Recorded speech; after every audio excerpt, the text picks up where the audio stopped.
and South Asia emerged as one of Asia's remarkable success cases due to the commendable progress on socio-economic fronts. Putting on consistent economic performance, Bangladesh is progressing the journey of graduation into a developing country by 2024 and a developed country by 2041. On another note, I would like to acknowledge the contribution of foreign investment from Japan, the UK, and the USA, which contributed to the industrial growth during our economic development journey. Distinguished guests, DCCI, the largest chamber in Bangladesh, with 4,000 members from SMEs to large businesses, has been playing important roles in wide-ranging macroeconomic avenues from the nation's future prospect, cross-border trade, industrialization, foreign investment, business ecosystem, country competitiveness to bilateral economic cooperation over the last 6 decades. Investment climate of Bangladesh is defined as a rewarding business combination with its competitive business ambience, low-cost production structure, and outstanding returns. FDI is a driving force for economic growth, human capital development, and integration into the global economy. Ladies and gentlemen, country's major development plan, the seventh five-year plan, targeted 9.6 billion USD FDI inflow annually by financial year 2020, but remained behind in achieving this target. In a cross-country scenario of FDI to GDP ratio, Bangladesh having 1.2% stays behind competing neighboring economies like India, Sri Lanka, Vietnam, and Cambodia. Out of the total FDI stock, we received highest 3.8 billion USD FDI in gas and petroleum sector, followed by textile, banking, and power sector.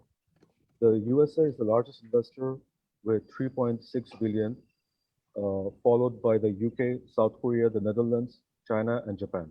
Of net FDI inflow in 2019, 51% was realized from reinvested earnings, 28% from equity investment, and 21% was from intra-party loan, and the same trend was noticed in the last years. Ladies and gentlemen, according to World Investment Report 2020, global FDI flow is projected to decrease by 40% in 2020 to 1 trillion USD from 1.54 trillion USD in 2019 due to COVID-19, which is the largest decrease since 2005. The report also projected that FDI will decline at best 10% in 2021 and slowly rebound in 2022. Developing economies like Bangladesh is expected to witness the sharp fall in FDI as well. Ladies and gentlemen, the fully operational 9 export processing zones, planned 100 economic zones, online one-stop service, tax holiday, friendly fiscal and non-fiscal incentives has made Bangladesh a competitive investment destination. Reforms in starting a business, getting construction permits, and electricity for pro-business environment helped Bangladesh to position among the top 20 improving countries in the Doing Business Report 2020. Besides, Bangladesh Bank initiated some key reforms in foreign exchange regulation to ease the process for repatriation of sales proceeds of non-residents' equity investment and their dividend earnings. As a result, Bangladesh has improved into 160th position in the Doing Business Index, but still needs to be at par with competing countries. However, relevant business-friendly reforms are being taken to improve ranking of Bangladesh in Doing Business Index, bringing it within 100 by 2021 as targeted by the government. Ladies and gentlemen, to cope with the new normal post-pandemic state, we need to strengthen our local backward linkage, adopt timely policy reforms, their predictability, and interagency policy coordination. For example, while VAT and tax rate related to FDI are fixed, the investment promotion agencies like BEZA, BEBZA, and BIDA need to be consulted. The pandemic also brought new investment relocation and export opportunities. To harness them, the investment ecosystem improvement through the implementation of the investment facilitating mega infrastructure projects, pandemic-resistant industrial operation protocol, and public and private sector fraternity are critical.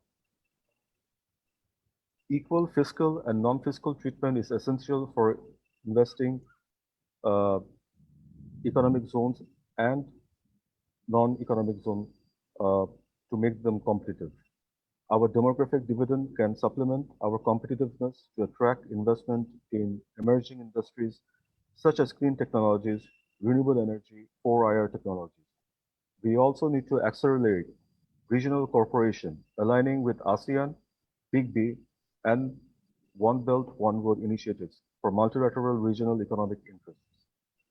Ladies and gentlemen, we need to focus on designing innovative models like Bangla Bond, introduced in London Stock Exchange to attract FDI apart from conventional FDI arrangements.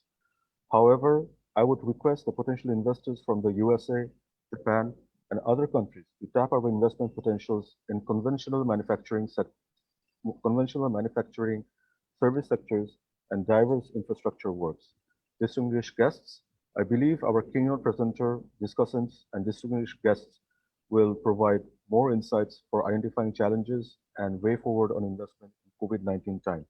Before concluding, I would like to thank once again all of you for joining this timely event. Thank you. At this point, I would like to invite Dr. M. Masroor Riaz, Chairman of Policy Exchange, uh, to present his keynote presentation today. Thank you. Thank you, President DCCI. I'm going to first put up the slides on the screen. So just bear with me for 2 seconds. So somebody may have to allow my screen sharing.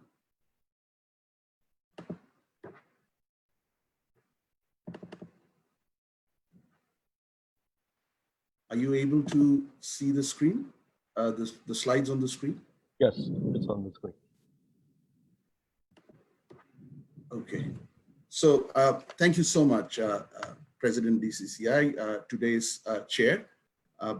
Honorable Chief Guest, Mr. Salman Fazlur Rahman, MP, Honorable Advisor for Private Industry and Investment to Honorable Prime Minister. Special guest, Mr. Pavan Chaudhary, Executive Chairman, Bangladesh Economic Zones Authority. Guest of honor, Excellency Ito Naoki, Ambassador of Japan. Another very distinguished panelist, Ms. Joanne Wagner, Deputy Chief of Mission, United States Embassy. Very distinguished panelists, members of Dhaka Chamber of Commerce and Industries. Dear participants, good morning and Assalamu alaikum to all of you. At the outset, let me congratulate DCCI for holding such an important session on such an important topic, implications of COVID-19 on FDI inflows to Bangladesh, challenges and way forward, at a time which is crucial for Bangladesh and for that matter for the entire global economy, when the countries are trying to understand and manage the adverse impact of COVID on the economies, as well as charting long-term sustained recovery path and strategies where FDI fits in very strongly and with great relevance. And thanks for giving me the opportunity to present the keynote. Today's presentation is structured into 5 sections where we will talk about the the fundamental context, COVID and its impact. We will go back to where Bangladesh was right before contact, the circumstances under which Bangladesh stepped into COVID, as a result of the impact, how FDI is going to evolve and what it means for Bangladesh in terms of opportunities and constraints, whether there is a need for repositioning the value proposition to get more FDI, and finally the policy priorities, including the reform. The Dhaka Chamber President has been very kind to offer me about 30 minutes, but I hope to finish before that in the interest of holding the attention of the audience. Let's start with the fundamental context, the COVID and its impact on economies and investments. I think it needs no introduction or reintroduction as to what a havoc that this pandemic is wreaking, not only on the health, but also on the economies around the world. According to IMF, the global hit is around $12 trillion.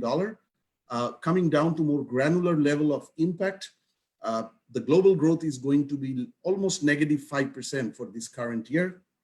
In terms of employment, trade, important drivers of global prosperity, as of June, the ILO predicted that 305 million jobs were already lost. Trade, which has been a driver of global prosperity, as well as the global harmony. WTO expects the trade to decline by up to 30%. But for Asia, the exports could decline even more to a greater extent by 36%. And it has implications for countries like Bangladesh, and certainly poverty and other important sort of features of global prosperity and progress towards reduction of extreme poverty is going to be hit hard. Poverty is likely to fall to the same level as it was in 1998 after almost 2 decades. Investment among all these economic parameters seems to be one of the hardest hit. As DCCI president mentioned in his welcome remark, UNCTAD predicts the global FDI is going to go down by up to 40%, but with another 10%, up to 10% in the 2021 as well. Majority of the global multinational enterprises, up to 5,000 of them, have already revised down their earnings projections by 40%.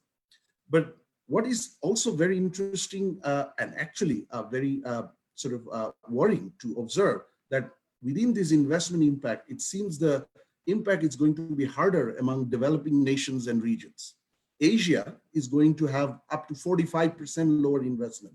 It's almost similar for Africa, up to 40%. But there is another area where the drop in investment is going to be worrying for developing countries and regions. Infrastructure. Investments in infrastructure is going to dwindle, according to UNCTAD, by up to 40%. Now, what does it mean for Bangladesh, which has been having a very robust, impressive economic run over the past decade? Well, to start with the economic growth, for the first time in perhaps 2 decades, the growth is going to come down to below 2%, according to the World Bank and IMF. Private investment, as a result of all these effects, is already down to 12.7% in the recently concluded fiscal year, which is actually the lowest, again, perhaps in the last 2 decades or so. Jobs, which have been the driver of Bangladesh's excellent progress out of poverty, the BIDS Institute of Development Studies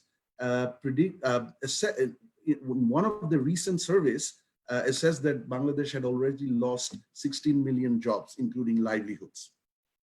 Drivers of our external demand, exports, FY20 dropped by 17%.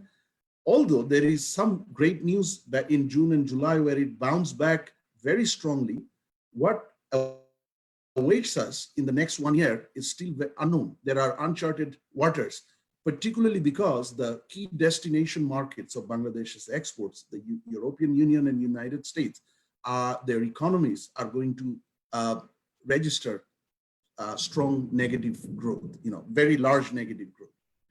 Another big part of Bangladesh's external sector, which fuels the domestic demand very strongly, remittances. Good news there, still holding high. But what is it that is making it hold high? It yet to be analyzed, and that will tell us whether it's going to hold high or hold up over the next 12 months and 24 months. However, there are some warning signs. For example, the World Bank predicts that the Bangladesh remittances could go down by 25% over the next 12 months. And the same global institution has given a prediction, an assessment that the Gulf countries, where the large or the bulk part of the remittances come, they're going to lose 13% of employment, up to 3.6 million jobs. That's going to have a big impact on Bangladesh's migrant labor community, migrant worker community, who are behind these strong remittances figures. Now, slowdown in the domestic economy, loss of jobs and livelihoods, it has already registered a fall in domestic demand, which affects a particular kind of FDI for which Bangladesh was very well positioned, market-seeking FDI. 170 million people, it was registering high growth, rising purchasing power. It was becoming an attractive market for global FDI, foreign investors for market seeking investment. So the domestic demand creates a problem there, the fall in the domestic demand. Similarly, uncertainties around exports and remittances, they actually have created a fall in external demand. And that creates a constraint, or that creates risk for Bangladesh's efficiency seeking investment opportunity, whereby foreign investors come and take advantage of efficiency in factors of production. In Bangladesh's case, it is competitive labor, and take advantage of international and global regional markets. Now, with this sort of impact, overall overarching impact on economy and investments, we need to understand how it's going to pan out for Bangladesh in terms of FDI opportunities and challenges and what it does. But before we get there, it is also vital to understand Bangladesh's own performance in terms of development, economic growth, as well as investment, which Bangladesh brought into this COVID situation. Bangladesh stepped into this COVID situation with a very impressive economic and development track record.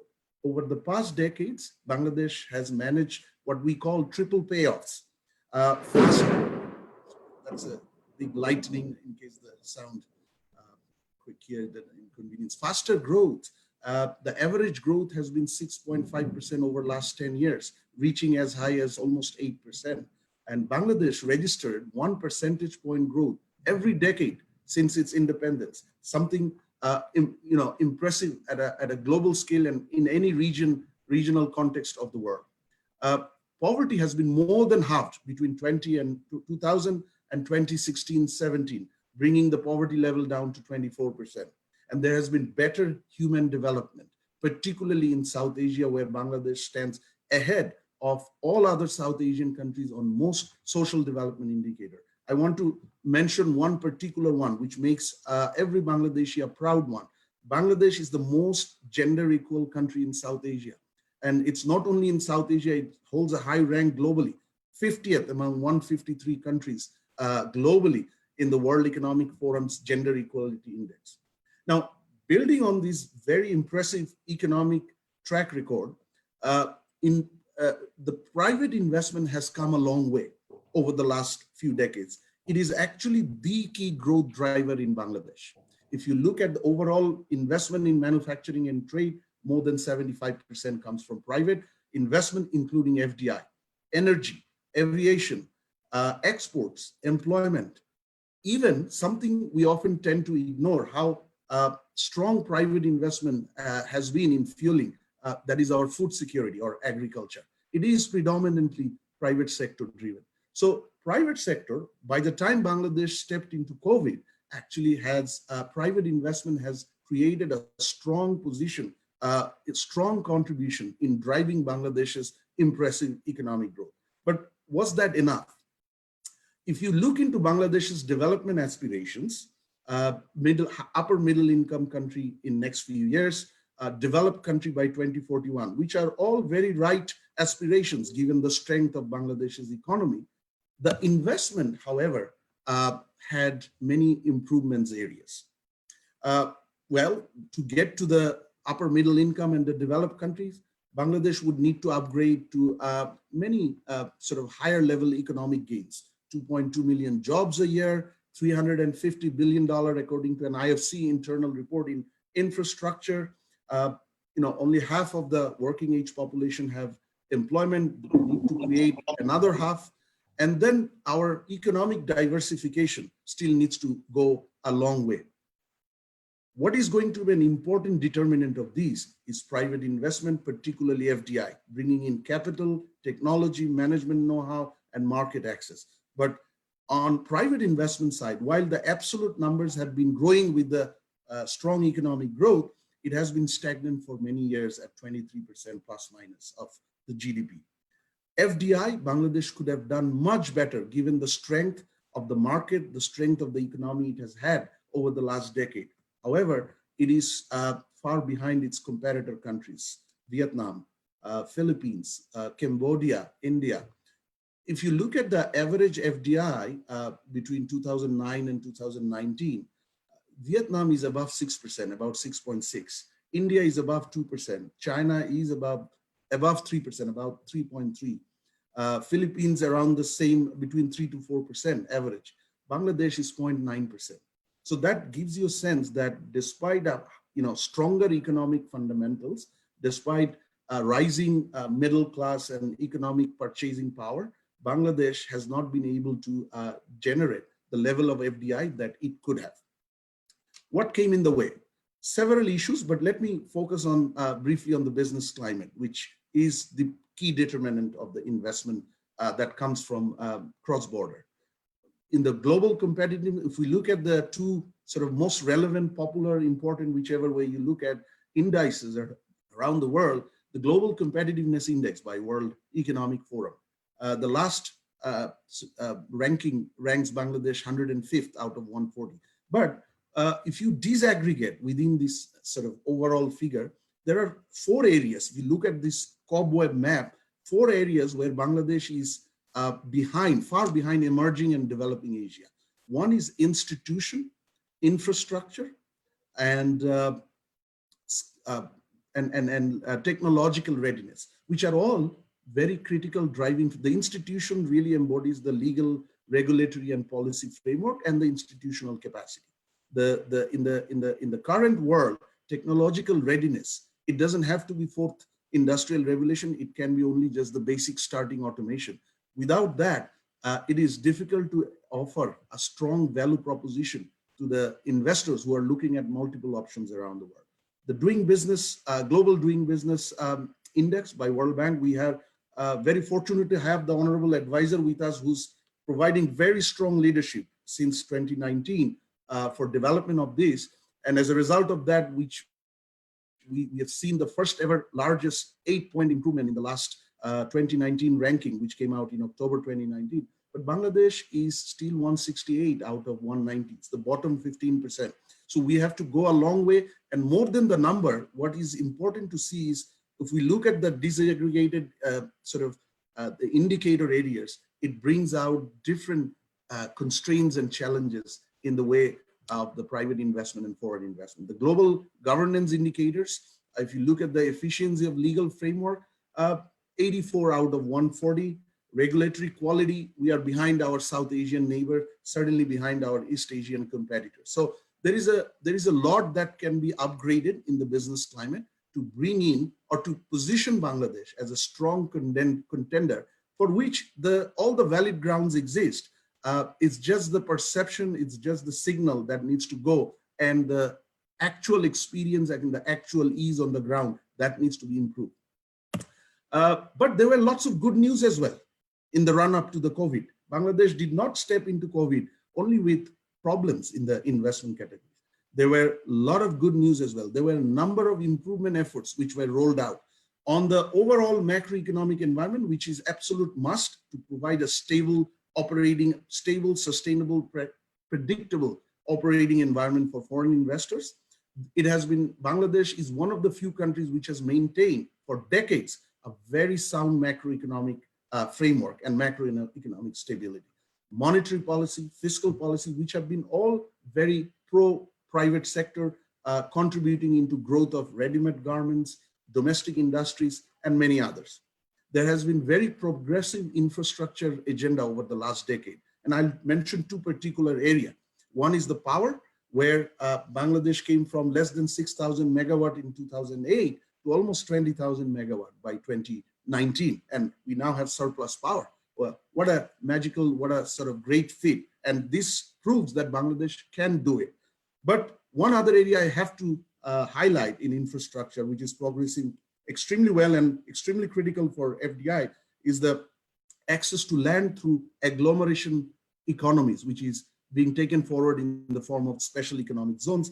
And we'll talk more about it in a subsequent slide. And we're fortunate to have the visa chairman with us, who has been driving it very strongly. On the trade environment, the trade policy and facilitation, well, I mean, this is a mixed area. Since 1990s, there has been a lot of liberalization. However, issues like imposition of para-tariffs or para-fiscal tariffs have created access to inputs or raw materials costly. And that actually takes away part of the competitiveness that Bangladesh needs to bring in. Similarly, there is border clearance issue. In one of the latest JETRO assessment or Japanese investors assessment, as I have seen, that one of the top 3 or 4 issues that the Japanese investors cited, they cited border clearance delays as well as expensive access to inputs as one of the top 3 constraints they have in Bangladesh. However, there are good initiatives that are being rolled out as well. The National Single Window, which is going to connect 39 government ministries and agencies who are involved in the ecosystem of border clearance, is in the offing. I have seen how much progress that have been made, and hopefully in a year or 18 months, this complex infrastructure will be in place. And the National Customs Act, which is almost ready, can be another game changer by providing more conducive policy environment. On the regulatory governance side, of course, I've talked about the regulatory indicators in doing business, but there are, again, great news as well. There is doing business reform program, formal and very active. There is also, investment entry and approval simplification efforts going on through one-stop shop, both by BISA as well as BIDA. And there are other recent efforts that we see that are going to be extremely helpful in making the environment easier for foreign investors, such as the recent improvements in the Foreign Exchange Regulation Act. Now, with all that, the global and national impact, Bangladesh's own circumstances with which it stepped into COVID, what does it have in the form of evolving FDI waters? And how can it take better advantage, or how can it actually connect better with this evolving space in the foreign direct investment? Let's look at some of these trends.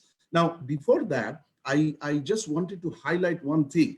I mean, stimulus, which has been a global policy response to deal with COVID fallout, and Bangladesh has been very bold, very quick, and to roll out a very inclusive and large-size stimulus program. It is extremely helpful. However, this is helpful for survival, not for revival.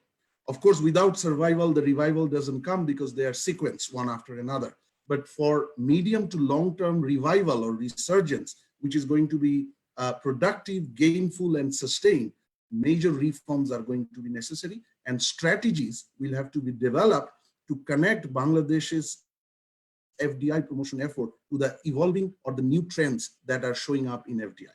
What are some of these trends in the international production system that determines the distribution of FDI? There are 4 I want to highlight: reshoring, diversification, regionalization, and replication. Now, what is reshoring? What does reshoring mean? So all of these, they involve 2 things. One, the value chain. Global FDIs, they actually distribute their value chain in the form of efficiency or market-seeking investment strategies. And the second is the geographical distribution. Now, reshoring means they're going to be shorter and less fragmented and higher geographically concentrated FDI. So someone like Germany is going to move back a lot of their productions they have across the world. Someone like US is going to move back a lot of their production, if not to US and to Germany, but near US and near Germany, perhaps in Mexico, perhaps in Turkey. It is still going to have a geographical distributional contract, but it's going to have shorter value chain. Now, here, what is going to be affected most is high-tech industries, as well as industries which are intensive in terms of global value chain participation. This is going to lead to shrinking of efficiency-seeking foreign direct investment. Diversification, on the other hand, can create great opportunity for Bangladesh. This is about diversification of supply chain, because the pandemic has exposed all the countries around the world the risk of having concentrated supply chain into one country or into one region. And all developing and developed countries alike are actually in the process of looking into strategies of diversification. And this is going to have wider distribution of economic activities by multinational enterprises who are the foreign direct investment. Industries which are going to benefit hugely out of these are, again, global value chains, which have greater share of services, logistics, as well as supply chain feature or supply chain participation. This actually creates a fantastic opportunity to Bangladesh to actually latch onto some of these diversification opportunities. Regionalization, which is actually going to bring back lots of the distributed production or operations closer to home, but not really again at home, but it's going to be at the regional level, and mostly will work at regional value chain products, which actually have a regional value chain or prospect for regional value chain. So it will have physical length in terms of, the value chain physical length is going to be reduced. However, the fragmentation, whereby different parts or different part of the production or different part of the finished good are still going to be produced in different economies, not far from the center, but within the region. Again, this is going to be important for industries which have regional processing prospects or presence, as well as, again, global value chain participation. What is needed to take advantage of these? Again, Bangladesh, this creates an excellent opportunity for Bangladesh, because historically Bangladesh has not been able to take advantage of regional value chains or investment that are intra-region in South Asia, or greater sort of participation by regional investors from East Asia. As we are aware that regional investment within South Asia among South Asian countries is less than 1%. This is the lowest in the world, and Bangladesh has been affected by this low participation, but this now provides a great strategic opportunity to latch onto it. Perhaps the fourth one, where perhaps Bangladesh can take some advantage, is replication. This is going to be mostly about distributed manufacturing. So here they're going to have short value chain, more concentrated, but somewhat geographically distributed, not as much as a global value chain level, but still somewhat globally distributed, regionally or globally geographically distributed.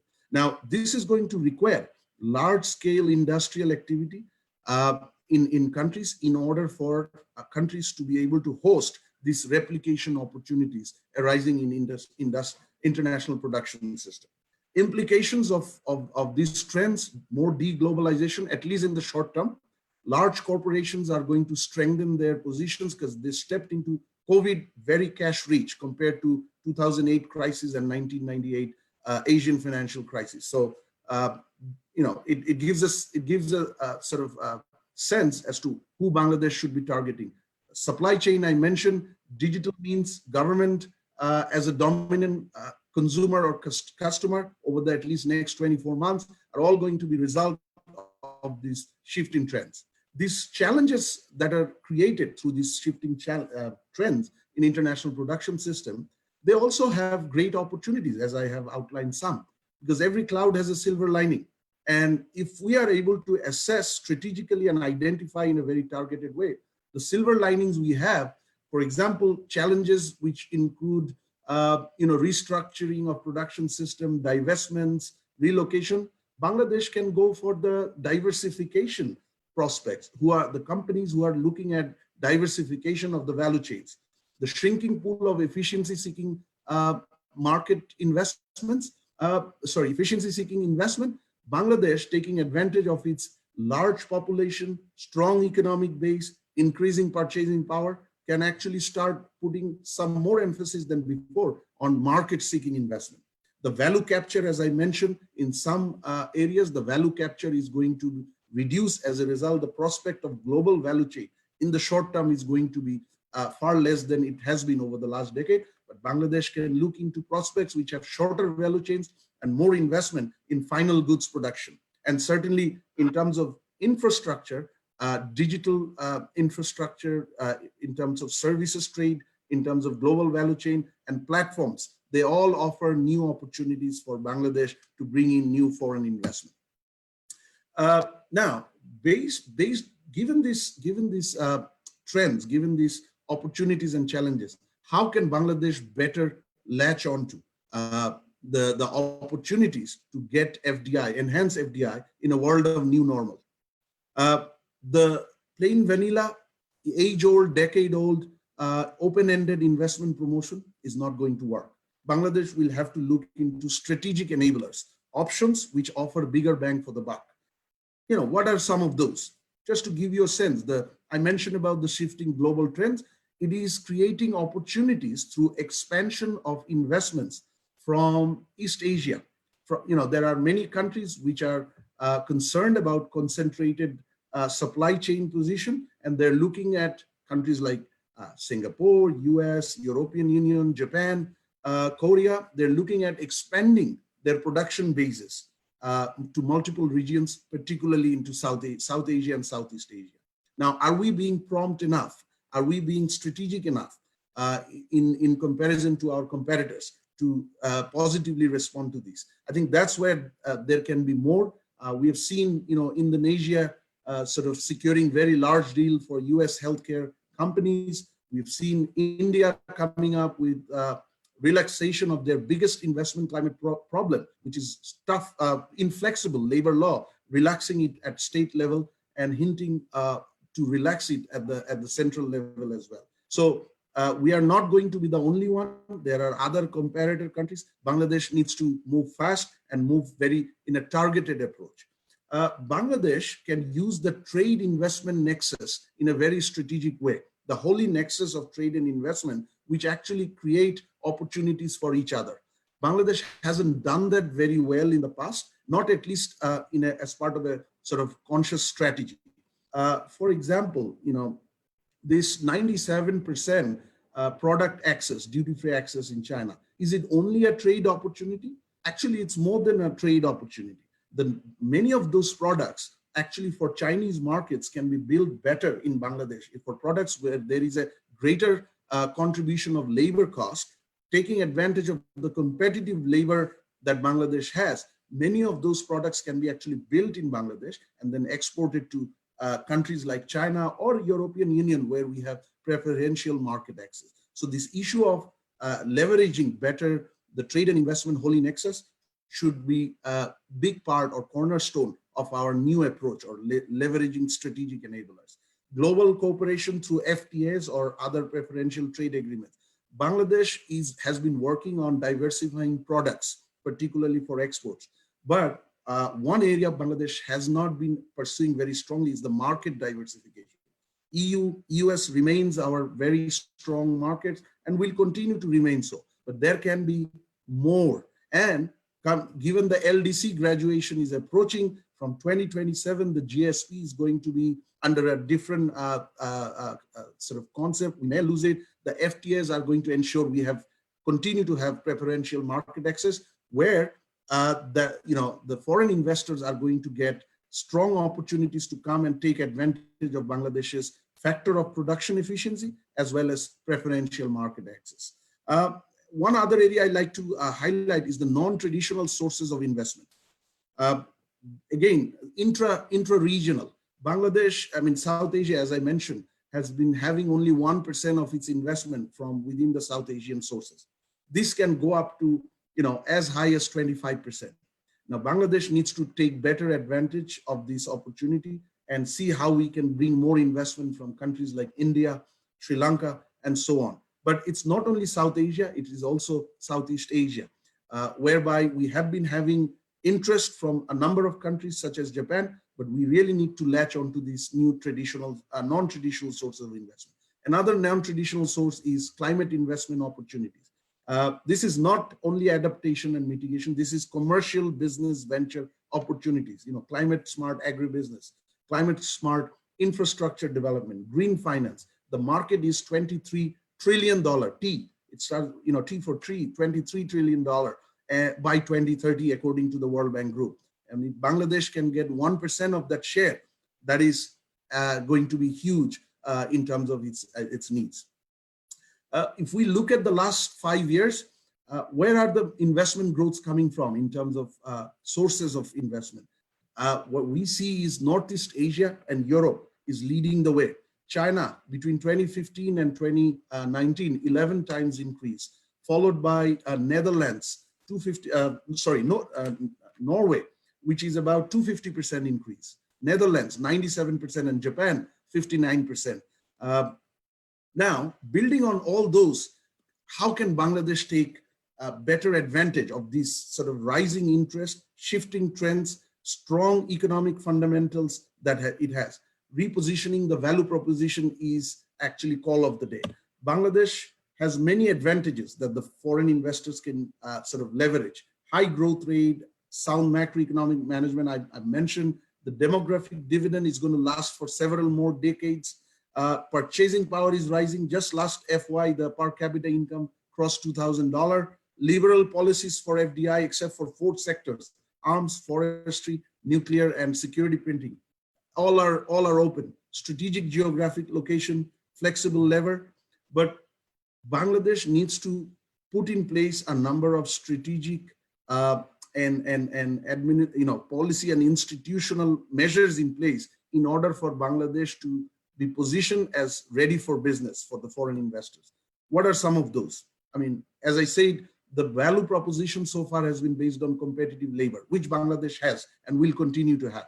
It's 1/4 of China, half of Vietnam, and that is a great advantage. But with that, we need more. We need international compliance with international production standards, environmental, social, and governance, corporate governance, regulatory enforcement, which is efficient, skilled labor supply, better cross-border movement of capital and raw materials, particularly, easy access to inputs, and quick and flexible reaction by authorities as the fluid scenario as a result of COVID continues to evolve over the next few years.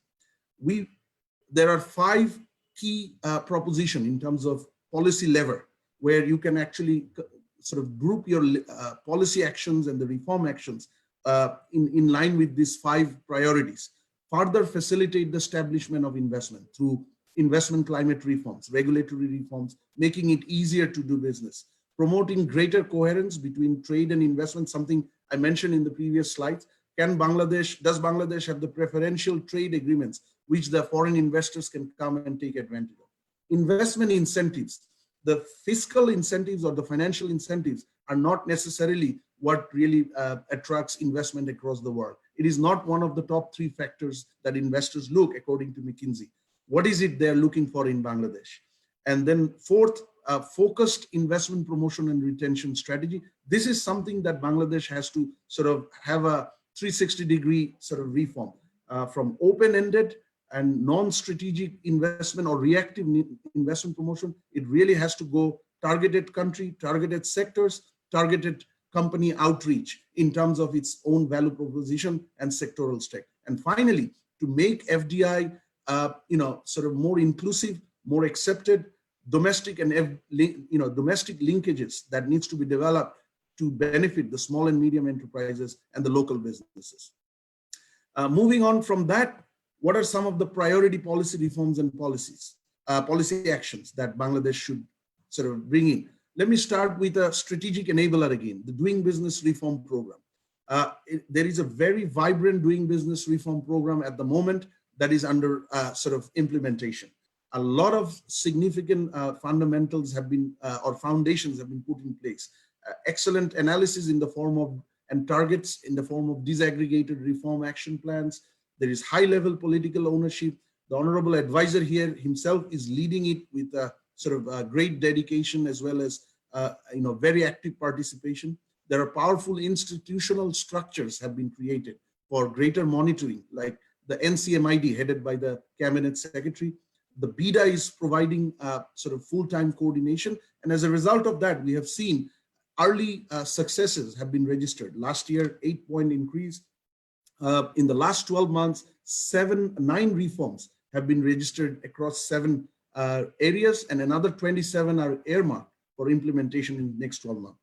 But Prime Minister has given a double-digit vision, which BIDA and the government of Bangladesh is pursuing under the leadership of an honorable advisor present here. What can expedite the move to this double-digit vision? Implementation pace needs to be faster. The political will that we see, the strength of commitment we see at BIDA, that needs to percolate down equally within the implementing agencies. More than 23 government ministries and agencies are involved. Not all are in the implementation in the same pace. And for that, what needs to be done? Broader ownership, broad-based ownership needs to be created. the strong political will we have at the political level and at the senior leadership of the civil service level, we need to have the same among the implementation level civil servants.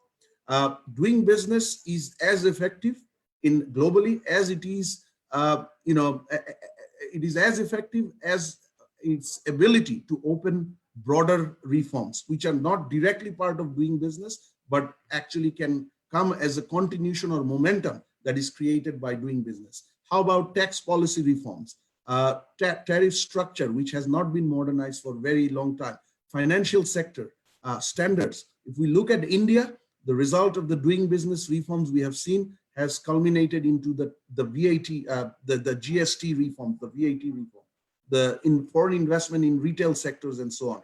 Bangladesh can take better advantage of this excellent doing business reform program that's underway, but it can be bolder, it can target much higher order reforms and so on. Another strategic enabler in terms of policy and reform is actually the very fast moving, very vibrant special economic zone agenda. If you look at the overall industrial strategies that Bangladesh is having at the moment, this has indeed become the key industrial policy tool. There is excellent progress across institutional strengthening. BESA is implementing, planning and implementing at a fast and focused pace. There's a large land bank and progressive infrastructure development. 20 has been already fully licensed, 8 or 9 already operational.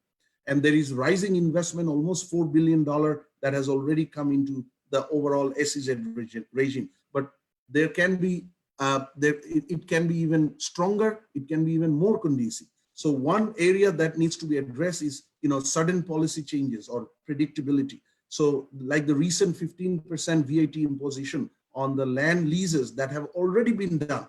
This creates problem for these investors who have done analysis, and based on that, they have taken into consideration the tax structure that was in place when they signed the agreement. Now, imposition of an additional 15%, that creates a big dislocation or inconvenience for their overall financial planning and economic feasibility. Equal treatment between investors within BISA as well as outside BISA and across sectors. That's something that can be even stronger or actually more effective than it is at the moment. And then the logistics connectivity I want to highlight. We now have excellent islands in the form of this very vibrant special economic zones, full with industrial infrastructure, serviced with the utilities, but they need to be better connected with the rest of the economy, as well as for export purpose, the trade infrastructure. And for that, the logistics connectivity is going to be critical. Moving on to the final phase, I just wanted to highlight the 3 particular policy areas which have been topping investors' concern, starting with tax. It is invariably, you talk to local or global investors, the tax comes as one of the top 3 and often the #1 concern among the investors. Why so? 2 reasons. One is the tax rate, which is relatively higher, much higher actually than our competitor countries. And I have a comparative picture over here. Of course, there has been a good move in the last budget where it was brought down from 35 to 32.5%, but it is still much higher than our competitor countries. And then there are many hidden sort of areas whereby the overall or ultimate tax incidence becomes more than 32.5%. But talking to investors, what I have seen and many reports have outlined that more than the rate, what is the problem is the predictability or the consistency. These sudden changes in the form of SRO by NBR, in the form of in the category of income tax or VAT or even customs trade taxes is actually a bigger problem. I have heard many investors saying we can pay a higher tax, that's not a problem, if we can build into a consideration. But if the tax rate and the tax regime changes without prior notice and on a sort of retroactive basis, that really unsettles their entire planning. So that's something. The Foreign Exchange Regulation Act or the regime, the good news is there has been recently some excellent progress, allowing income to be credited in foreign currency accounts, allowing dividends to foreign shareholders to be credited in the foreign currency account, declared dividend considered as inward remittances for reinvestment purpose and so on. But these are really good ones, but these are incremental ones. This foreign exchange regulatory regime needs a overarching, holistic overhaul, particularly in terms of reducing the implementation gap, where the letters of the law or the provisions of the law and what is practiced, they are far apart, and there a mindset change among the foreign exchange regulator is going to be of critical importance. Finally, in a post-COVID world, where we are going to see bankruptcies, and we are seeing big names that are coming into bankruptcies. Business difficulties are going to be a very normal circumstances. The overall business environment needs to be flexible and agile. And for that, two particular policy areas need special attention. One is modernizing the insolvency regime, creating better and congenial exit mechanisms. And this is not only, the exit is not only related to COVID. Of course, COVID amplifies the challenge, but for any foreign investors, in even the best of the economic times, and proper effective exit is very important. Dr. Riaz, if you would wrap up. Yeah, so this is really the last slide. So the Bankruptcy Act really needs to be modernized to bring in a proper, effective, and conducive exit mechanism. And on top of that, the commercial dispute resolution mechanisms, that requires a number of reforms, the modernization of Arbitration Act, amendment of the Small Causes Court to consider commercial disputes, and amendment of the Civil Procedure Code for improving the mediation infrastructure quality. So here is a menu of options, a number of priority reforms across a number of areas that are relevant for foreign investors. But what is really important, I want to say, I want to leave the audience with three sort of key messages. One, be strategic. Reactive, plain vanilla, decade-old investment promotion strategies are not going to work. It needs to be based on strategic opportunities. It needs to be based on strategic levers, and it needs to be targeted. Second, fast improve the business climate through targeted and time-bound reform opportunities. And finally, reach out to investors in terms of the value proposition, sector benchmarking, and demonstration effect that comes from the reforms that are possible within the next 12 months. So thank you once again for allowing me to present this keynote. I'll stop here. Thanks. Thank you so much, Dr. Riaz. Very comprehensive presentation. You covered all the aspects and leaves a lot of food for thought. So we would be listening to our distinguished panelists, and also we'll look forward to the speech by the guest of honor, the special guest, the chief guest, regarding the presentation. So first of all, I would like to welcome Mr. Ruhul Alam Al Mahbub, Managing Director, Samsung Fair Distribution Limited and Chairman Fair Group.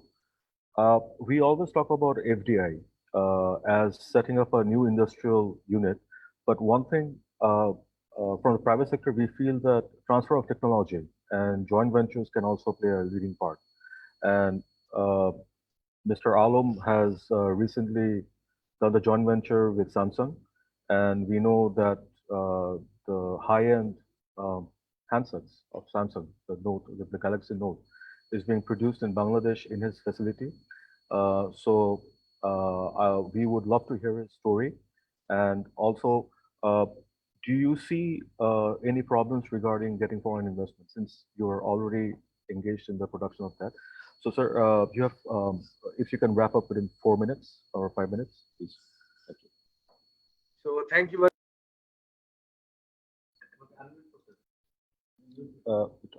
Unmute. Thanks, DCC and the President, to organize such a wonderful event. And of course, I'd like to thank our honorable chief guest, Mr. Salman F. Rahman, our honorable advisor to the honorable Prime Minister, and special guest of honor, and all the participants. So I'm Ruhul Alam Al Mahbub, Chairman Fair Group. We do produce mobile handset, and as you mentioned, all the flagship model also, Samsung Galaxy S series and the Note series, and we do produce refrigerator, television, and air condition, and microwave oven. And we are now planning to establish a washing machine factory also. Even though this COVID situation disrupted many things in across the world, but there are some cases we see, even in our business, our mobile and other electronics, has been growing, dramatically. We are a bit fortunate. So one case I have to share. In 2016, our Honorable Prime Minister in the mobile forum, she declared, we don't want to remain as a importer country, but we want to produce mobile phone handset in Bangladesh. That time I was really scared. So how to produce mobile handset in Bangladesh? It was really, scary for us. But as soon as we started discussing with Samsung, and we came to in a condition, and then we set up the factory here. But it was never so easy. If you can remember the then government, once Samsung was planning to come here with the big the FDI, and the then bureaucrats and the political people were not really supporting them, and that factory just went to Vietnam, I have to mention. And in Vietnam, Samsung contribution into the GDP is around 28%, and their investment is also roughly 20 billion. And Samsung export from Vietnam also around 60 billion. So if this kind of FDI, we need to attract, as I mentioned, 60 billion and 28% GDP contribution and 20 billion, the investment. We need to do a lot of things. We had done our Honorable Prime Minister and all the policymakers. I really thank. We have invested all big investment in the infrastructure like electricity, roads and ports and other areas, but we need to go much ahead. So if I come to the COVID situation, I personally thank our Honorable Prime Minister and of course all the policymakers. They stepped up immediately and declared a big stimulus, and which is roughly around 20% of our budget something. So it really given us the boost how to survive, even though all shops are closed and our office closed, factory were closed, but we had the hope that government has stepped up and supported us a lot. So it is our immediate support, and for the SME as well, and large corporate, and of course the garments manufacturing. So if we come to the point, so just today I have seen head of WHO declared maybe within 2 years, I've seen in the BBC, the COVID could be gone and we could come back to the normal if all the countries together work. But we all know how the COVID situation disrupted across the world. No matter how big, no matter how powerful the countries, no matter how developed the countries, we see even the USA, they have the contraction in the second quarter, 33%. Even in the Great Depression, the contraction was 30%. So the 33% is more than the Great Depression at 1930. And Europe also, we see many countries, developed countries, the contraction is around 10%, 8 to 10%. So it is something, very, what I can say, for us, not a good thing, and it may impact severely in our economy as well. So if I come to the point, how we can attract the FDI. So as I mentioned, the Vietnam case, for Samsung case, I had the opportunity to go with our Honorable ICT Minister, Junaid Ahmed Polok, Mr. Junaid Ahmed Polok. We visited the Samsung factory together. So what Vietnam government offered? Vietnam government offered, you see, from airport, Hanoi airport to Samsung factory. It is 2 hour, journey from Hanoi airport to Samsung factory. And Samsung factory contributed their direct employees around 130,000 and many indirect employees there working there. And I can say, the Samsung itself consume 80% occupancy in the Hanoi airport. So it is really, extraordinarily, important. and the custom house is also been set in the Samsung factory. Every 5 minutes, they're dispatching the container. So, of course, our government had done many infrastructure development, but still, for going for the export diversification, means the product diversification, country diversification. Now the trend has come. Of course, once upon America was the Mr. largest Mahbub, manufacturer. Mr. Mahbub, Yeah, we're pressed for time. So yeah. I'm so just thank you for 2 your minutes. uh, 1 minute I yes, finish. please. So one important thing is that we need to bring the confidence in the local investor. This is very, very important. And the policy consistency, of course, this is very, very important. And, sometimes the bureaucracy is creating some kind of, barrier. We need to come out of that. And of course, as we have, my last point is, we have a great things, the political, stability and economic stability that can, help us to be able to bring our FDI back into the country. And thank you all for giving me the opportunity. Thank you so much, Mr. Mahbub. It was really refreshing to hear that your business is still going up in spite of the COVID situation. And we know that the growth story of Bangladesh in the recent years, especially last 2 years, led by the chief guest today, the Honorable Advisor to the Prime Minister, and the proactive role of Vida Beza has created a very positive business atmosphere in Bangladesh at the moment. So we wish you all the best, and we in the future, I hope that we can showcase more success stories like yours in our discussions. Thank you, Mr. Mahbub, once again. At this moment, I would like to welcome Mr. A.S.M. Mainuddin Momen, Deputy Managing Director, Abdul Momen Limited. Sir, we know that you are building your own, you already have your own private economic zone. What are the challenges do you see? And based on today's discussion, what are your thoughts? Good afternoon, and I thank you very much at the outset. Welcome Dhaka Chamber of Commerce to organize such an timely and befitting seminar through Zoom, and I think this is the right way to show the progress of a nation of Bangladesh. And you have a tagline, Bangladesh build Bangladesh is I think appropriate. At the outset, I must say that it's very close. MEZ is very close to my heart. It's not only because of the role my father played, the late Mr. Abdul Monem. My father just passed away a few months back as a founder, chairman of the MEZL, of the Economic Zone, but also due to the significant role this zone can play in the development of our country and its people.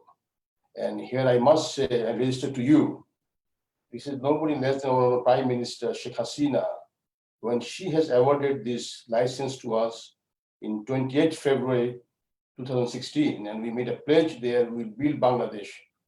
And as you know that Bangladesh is not in the forefront of FDI, but we still have made 6-7% growth. And I must thank Riaz, made a very extraordinary presentation, Master Riaz, and it has opened up our eyes. And having said that, I must thank from the core of my heart our Mr. Salman F. Rahman, the private industry and investment advisor in the Honorable Prime Minister. Nobody else can understand better than him where the shoe pinches. He is a front runner of the private sector, a very formidable person, a very resilient person. So I'm very glad that he's leading from the front. Then Mr. Pawan Chaudhary, who is a great doer and a great motivator and inspirer for us. And his relentless efforts has brought many changes to this zone development, especially formulating BEZA, how to be and make a imaginative partnership with us and the private sector zone development. And two important persons here, our Honorable Ambassador, Mr. Itu Naoki from Japan, and nobody less than our Deputy Chief of Mission, Joanne Wagner. I welcome both of you also in a very timely meeting that we are having today. I will go to the point directly that I'm sure everyone wants to know from me where the shoe pinches in the economic zone development. I think you also have alluded to that fact. We have got Japan in our economic zone. They have started their production of motorcycle more than 2 years ago. And so far, they're producing 8,000 motorcycles. I repeat the number, 8,000 motorcycles per month, and having 25 acres of land and employed about 500 people. This is the senior one of Honda, a world-class manufacturer of motorcycle. Everybody knows about Honda. Here, I would say that the ease of doing business we talk about, the biggest challenge still is giving the land to Honda through registration process. And BESA is helping us, and also the land ministry. But somehow the Land Act of 1995, which you talk about, did not, or it didn't make the necessary amendments where the Zone 2010 Act was promulgated. So what happened is many critical things like the transferring of land, like the harsh land, you want to transfer to the private zone developer, it doesn't stay there. So there are some understanding issues with the land ministries that where private investors can register the land from the harsh land to the private as a lease, but the zone cannot. So I just had one example that land would be a very important thing for us to address if we really want to see that the zone are developed in the pace and speed and it is desired progress we want to make. So this land has to be brought into the right stride. The second I will mention about an US investor. Because the two ambassadors here, one from Germany, so I'll share both. We have a very good US investor has made a long stride in our economic zone. We're about to sign the contract, but here is the issue, the NBR, National Board of Revenue. NBR needs to issue a bonded license to them. And again, as the chairman has written a very nice note to NBR, again, there are some delay in processing. So what I mean to say to you is, and this August gathering, Bangladesh has, COVID has made a lot of uncertainty, fine, but I'm not too much bogged with COVID per se. It's still my foreign investors are knocking and they're taking their notes and making inquiries about those. Post-COVID, pre-COVID, I said both situations. It's very important that you notice that as a chamber, that there are still interest of the investors to come into Bangladesh and invest through economic zone. But what is important, can we bring these pieces together where we need to work together to ensure the success, which has led by our Prime Minister and brought in our very successful private sector, Samir Rahman, that what it will take Bangladesh to make hard economic zone and move to a destination map of 2021-2041 we set out. My humble concluding point would be, we need to bring these agencies, I call there's a firewall between BESA, BIDA, and the ministries. I call it a firewall. The faster we can bring down these firewalls, where the seamless communication and the time to execute things, that's the most implementation, the key here. If the time we cannot set out that it will take X amount of time to get X number of issues to be resolved, that ease of doing business and cost of doing business will not be addressed to the point we want to achieve. And last but not least, the zone developers like us who are investing a lot of money, you know that Bangladesh land is very expensive, you know it very well. Land is very expensive, it's known fact. But how to address that? If we can have a policy regime where the private investor economic zone, by the way, I am also the president of PESA, private organization we have built a few months ago, which I will introduce DCAI and others. PESA and private zones needs to see a very level playing field with the government policies. What do I mean by that? And someone from an uncle is sitting here. We must have policies, the land ministry, land issues, NBR has some regulatory issues, financial access to fund issues. Certain things has to be streamlined, that a specific focus is given to the private zone through a level playing field. Once the window was done both by BESA and BIDA, a very good job has been done, but I say the first step, but it's still then their one-stop service needs to be more expedited by bringing these pieces like agencies, ministries, these bodies has to be brought in where in the real sense of execution can take place. I see there are some hitching points still that if Bida Beza wants, still land ministry has 10 queries to make. But that's, I'm not blaming anyone. I mean to say, these gaps needs to be minimized. As I said, the fireworks needs to be brought down. So I think this we have come a long way. I must say, from 2016 Prime Minister to 2020, 2020, we made many inroads. Zones have been developing. Investors are coming. COVID has delayed the process a bit. There's no doubt about it. But I think COVID should not be a deterrent for us. This should be an advantage to us. Why? Because Bangladesh has this advantage. Like US, I must say to our development mission, US is the fourth largest investor in Bangladesh. But US makes $6 trillion investment over worldwide. Why can't we bring United States of America to bring some more investment from US? US is in the back seat in Bangladesh in terms of FDI. So I would say, Ms. Joanne Wagner, just get your investors come and meet us. And we have a wonderful situation. We have Huntsman is here. We have many other investors coming in. But we want to see US real time invest in Bangladesh. Lastly, I would say that the Japanese investors has made a very nice comment. He said, and he is a testimony for it. He said that Bangladeshi workers were hands down the most nimble and most dexterous in the world. I think he walks the talk. We like to see Japan manufacturers coming to Bangladesh. Honda is one. We like to see more Honda, more invest in manufacturing sector in Bangladesh. So again, I should not say anymore because I'm sure someone he will give a lot more. He is the man behind the scene with us. He is the motivator for us. Pawan Chaudhary is there. I think we are in the right footing now. This time we'll tell how far we can go and how best we can take our country.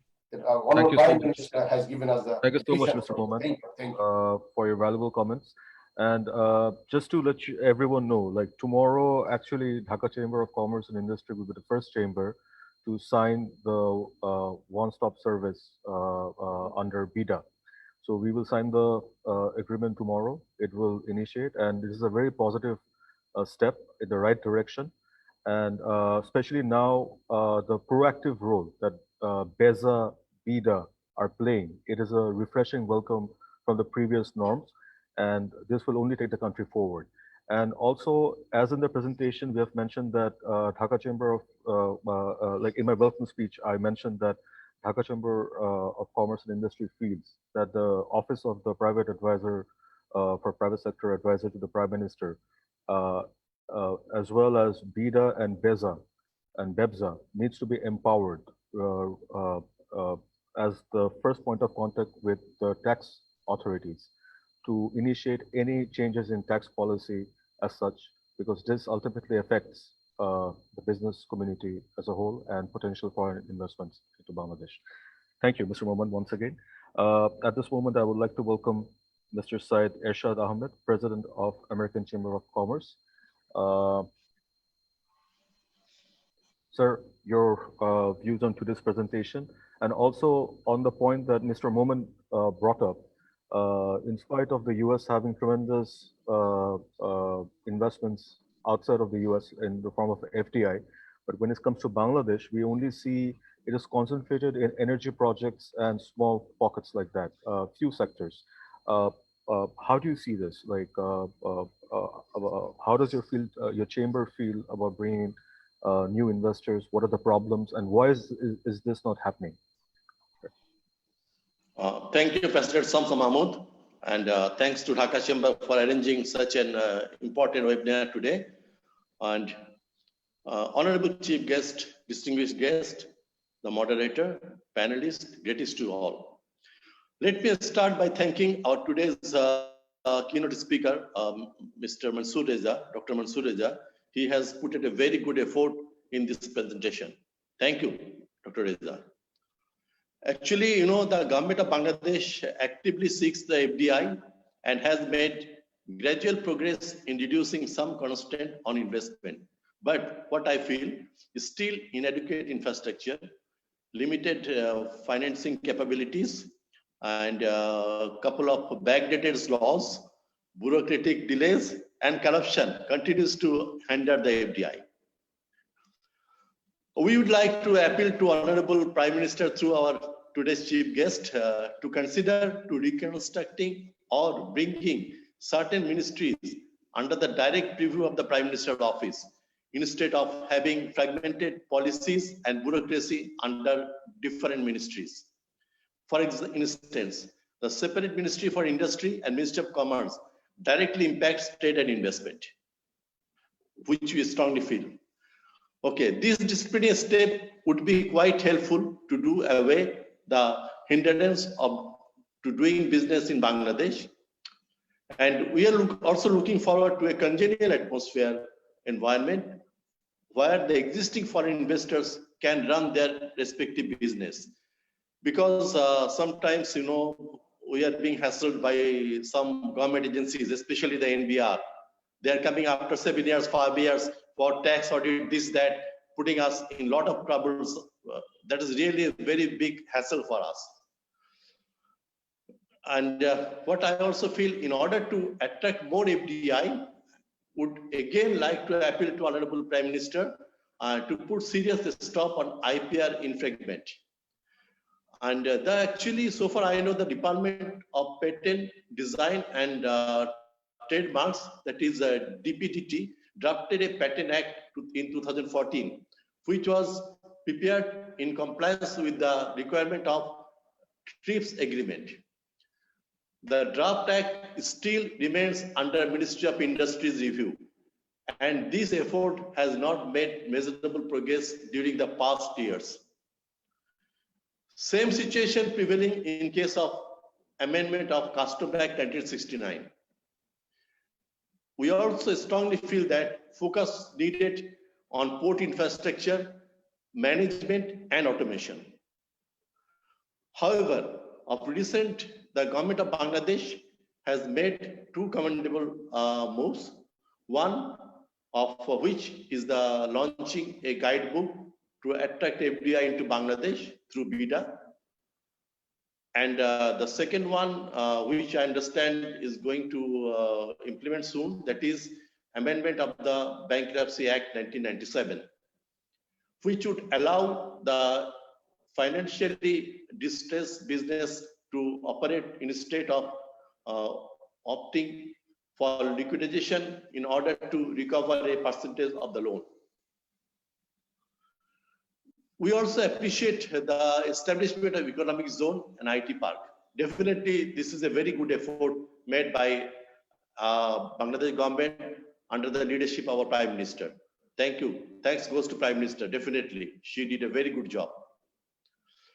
Ladies and gentlemen, AmCham delivers accordance to the trading ranks measured by volume and value of goods, also service between Bangladesh and United States. USA ranks at number 6 as an importing country for Bangladesh and as number 1 an exporting country for Bangladesh.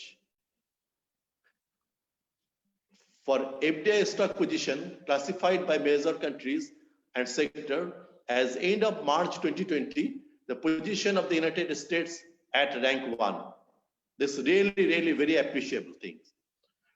Bangladesh has been and is still receiving FDI from the US, as you mentioned, Mr. President, but mainly in the following sectors only. That's power energy, banking, finance, textile, healthcare, and few other service sectors, which is good.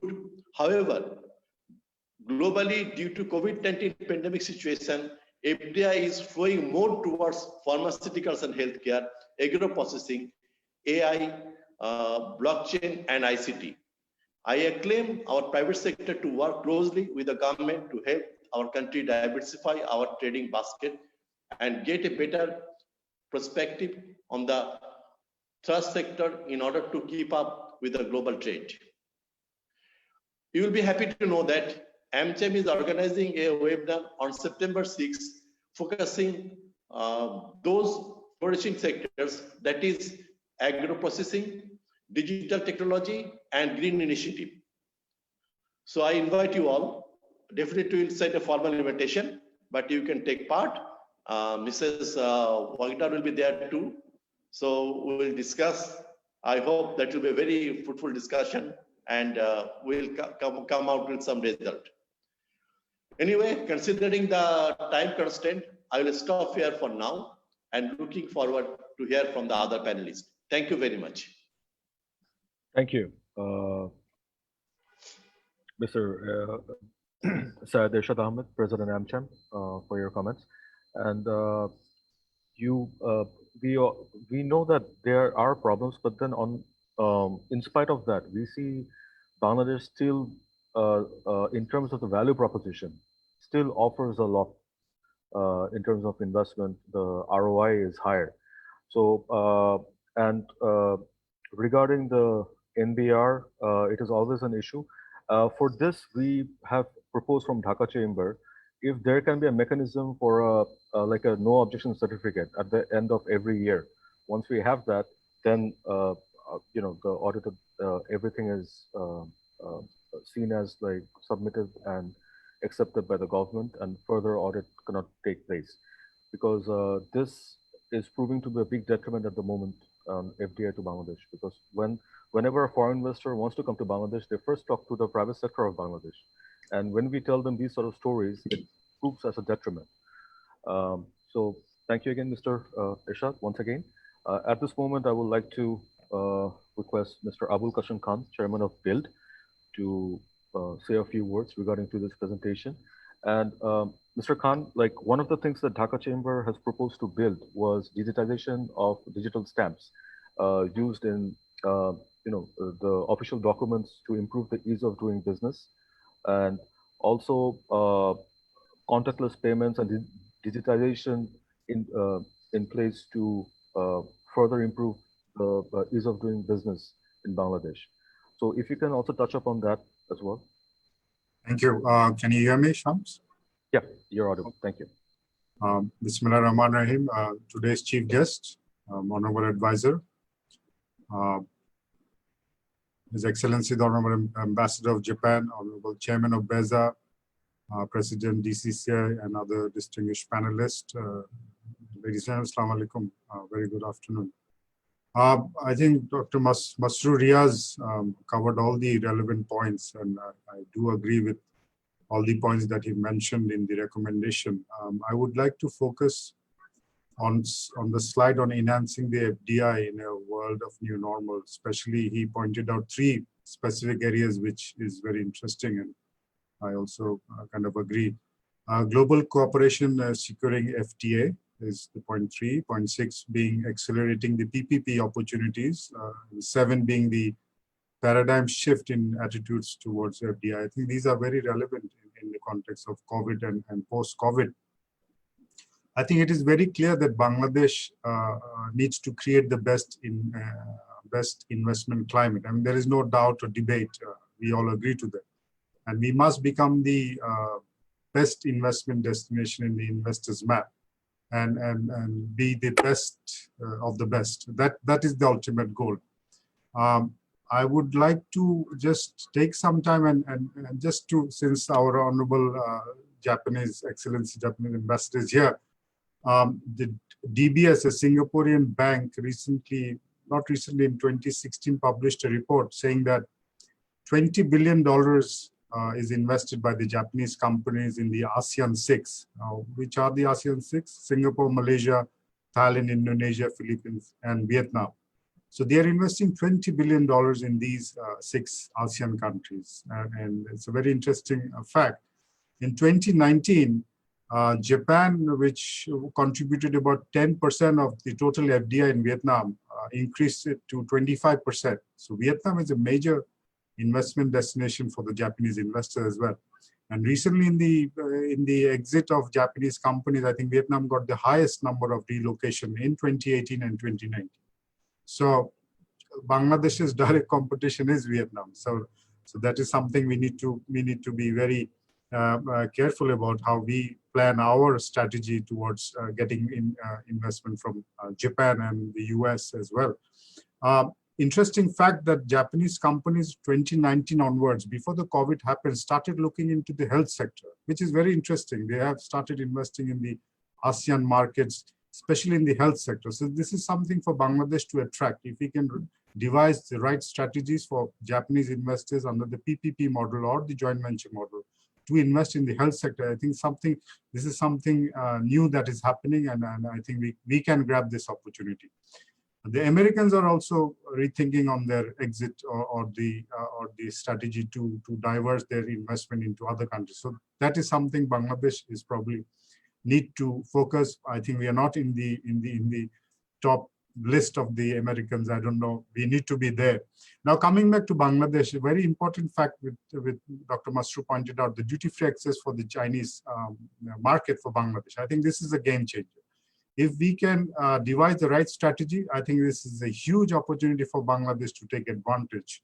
And I think Mr. Pawan Chaudhary can also mention there are a lot of Chinese investment coming into Bangladesh because of this particular reason. I think I was reading a report that $1 billion is probably in the pipeline for investment in Bangladesh regarding to access the Chinese market. So this is something very important for Bangladesh to take advantage. And coming back to the presentation, I think Mr. ASM Mainuddin Monem highlighted the SEZ issues. I think I will not go into that, but I will highlight that fast tracking the special economics is I think top priority. It should be the top priority. How we can get the bottlenecks out of the way and start this entire new segment that the Honorable Prime Minister has visioned us for Bangladesh. The most important point I would highlight is to accelerate the infrastructure development. I think there is a requirement of $320 to $350 billion as per the Dhaka Chamber estimate up to 2030. $300 billion is required for Bangladesh for infrastructure development. Every year we need to invest $20 billion. So where is this money going to come from? Usually it is coming from the public sector. And because of the COVID situation, I think the government will not allocate resource for these particular sectors. So we need to bring in the private sector. We need to bring in the FDI in these particular sectors. How do we do that? Private engagement has to be, I think, increased through PPP models, through BOO, through BOT, build, operate, transform, and aggressively look into these possibilities. The public-private partnership authority needs to, I think, be in the forefront of developing these projects for attract ROIs. I think Dr. Masrur has also pointed out that the global economy is going into recession. So in Bangladesh, the ROIs would make sense because Bangladesh is projected to come back to 8.2%. So this is an opportunity for investors to actually grab new opportunities and higher return on investment. So this is something very important. And this would also add Bangladesh's FDI to GDP. We are currently at 1%. We need to raise it up to 3 to 4%. And you can see we will see an economic change if say $20 billion come into the economy. It will change the landscape of Bangladesh economy. Coming back to Dhaka Chamber again, I think Dhaka Chamber proposed a national committee, National Infrastructure Committee for monitoring and advisory under the NIDMA, under the Honorable Prime Minister. I think I would request the Honorable Advisor, Mr. Salman F. Rahman, to look into this possibility. And if Dhaka Chamber can send the proposal to his office, because this is something Bangladesh needs. It's in New Zealand, it's in the UK, it's in Korea, it's in, I don't know if it's in Japan, where the public-private partnership mechanism works on monitoring the infrastructure and creating not only encouraging investment, but also building confidence of the investors. This Mr. Monem was saying, how do we go? Where do we go to raise our complaints? We cannot always go to all the ministries. There has to be a focal point. I think NIDMA can play a focal point on this. So I would request Dhaka Chamber to forward this to the Honorable Advisor's Office. Logistic is something which we are falling behind. I think there was a report by World Bank that we actually spend double of what others spend in logistic because of the inefficiencies. So what we propose is that to bring a logistic, to declare logistic a trust sector by the government. And if you can bring the logistic under a ministry where you combine all the port facilities, the ICT, the internal depots, all the players must come into one platform for focused, accelerated growth and the private sector investment, and provide a comprehensive logistic plan for Bangladesh for the next 10 years. This is very critical for Bangladesh. And I would like to highlight an Indian policy called the Sagarmala policy. where the government under the PPP model helps private sector build ports, private ports. And what they do is that they give the land at a concessional rate. They do the dredging, because dredging is the major cost in building a port or maintaining a port. So government puts their money in the dredging, and the private sector builds the facilities. And it's a good partnership. It's an Indian model which has been very successful. I think this is something Bangladesh must do to expand its port facilities.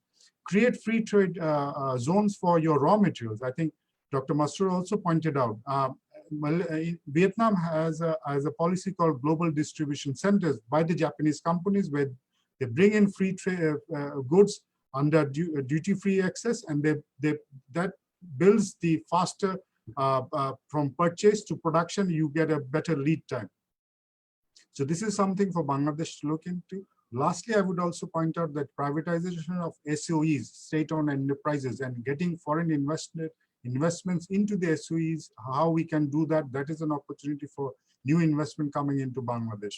Lastly, I would point out to the private-public dialogue system and the enhancement of private sector engagement.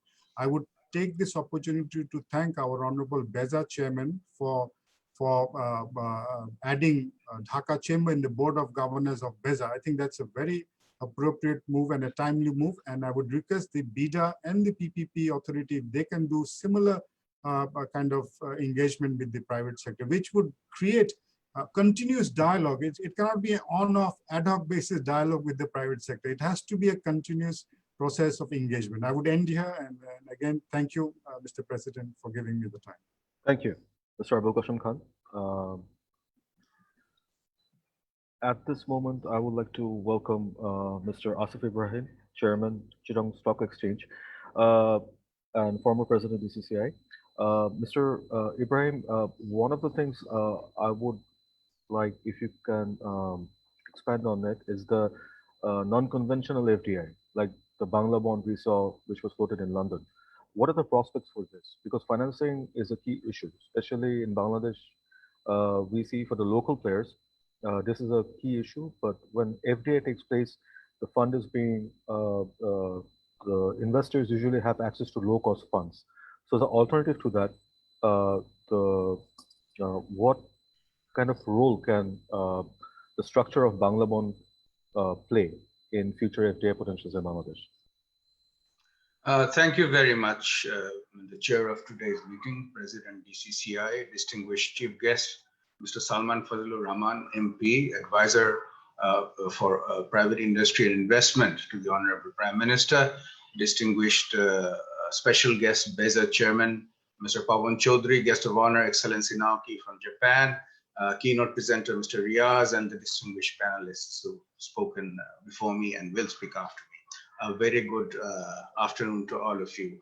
I first would like to say that the comprehensive presentation that was given by Dr. Masroor Riaz brought in some new perspectives in terms of opportunities and some bottlenecks that we need to address in order for us to go forward from this COVID-related economic stagnation. Well, not really stagnation, but a bit of a halt that we have experienced. Before that, the economy of Bangladesh was actually progressing quite strongly under the able leadership of our Prime Minister, Sheikh Hasina, MP. And we had seen that the improvement in the ease of doing business indicator that had taken place, we had actually come down to 168 from our previous ranking. And I would also like to acknowledge the role that the private sector advisor played and his team in BIDA in order to ensure that happens. I would come into the issue of the capital market at the end, but first let me tell you that the FDI inflow that actually fell by 1.6 billion, fell to 1.6 billion in 2019. The decrease mirrors an adjustment from a record level of 2018, where we experienced a huge inflow of 3.6 billion US dollars. However, our FDI stock, if you look at the last 3 years, it was 14.5 billion in 2017. It was 17.06 billion in 2018 and 16.38 billion in 2019. in terms of the number of greenfield investments, if you talk about it, we had 19 greenfield investments in 17, about $692 million. We had 28 greenfield investments in 2018, resulting in 5.2 billion, and 18 in 2019, which is also the same amount. Now, we do have some, despite the image that we suffered in the global arena, we actually have some advantage that is, as was mentioned in the presentation, of being a strategic geopolitical position between South and Southeast Asia. I think Dr. Masroor mentioned about ASEAN. One previous speaker also mentioned about the investment in ASEAN by Japan. In addition, our domestic consumption potential and the wealth of our natural resources makes our country a very good candidate for investment. The government promotes private sector-led growth. Foreign currency is abundant due to remittances, and the central bank respects transferability of the foreign currency. A number of more developed Asian countries have outsourced their factory production, mainly textiles, which is our primary source of income, into the country. We do have a good macroeconomic stability, characterized by the high growth rate which we experienced prior to COVID. We have an open and diverse economy. We have a very low cost workforce, a strategic and competitive position in the value chain in the global economy. Now, we are actually, the government and the private sector, we are actually trying to seek foreign investment, particularly in the areas of energy and infrastructure, to keep up with our growth aspiration of being a developed economy under the leadership of Excellency Honorable Prime Minister, which we envisage to be in the year 2041. We really need to invest in infrastructure, as was mentioned by the Bill Chairman, and PPP has to be the way to go forward. We have talked about policy agenda. So let's talk about a little bit about policy agenda, and from the capital market perspective. We are very encouraged, and we appreciate the recent initiatives by Bangladesh Securities and Exchange Commission, the newly reformed and constituted Bangladesh Securities and Exchange Commission, National Board of Revenue, BIDA, Bangladesh Bank, and BEZA.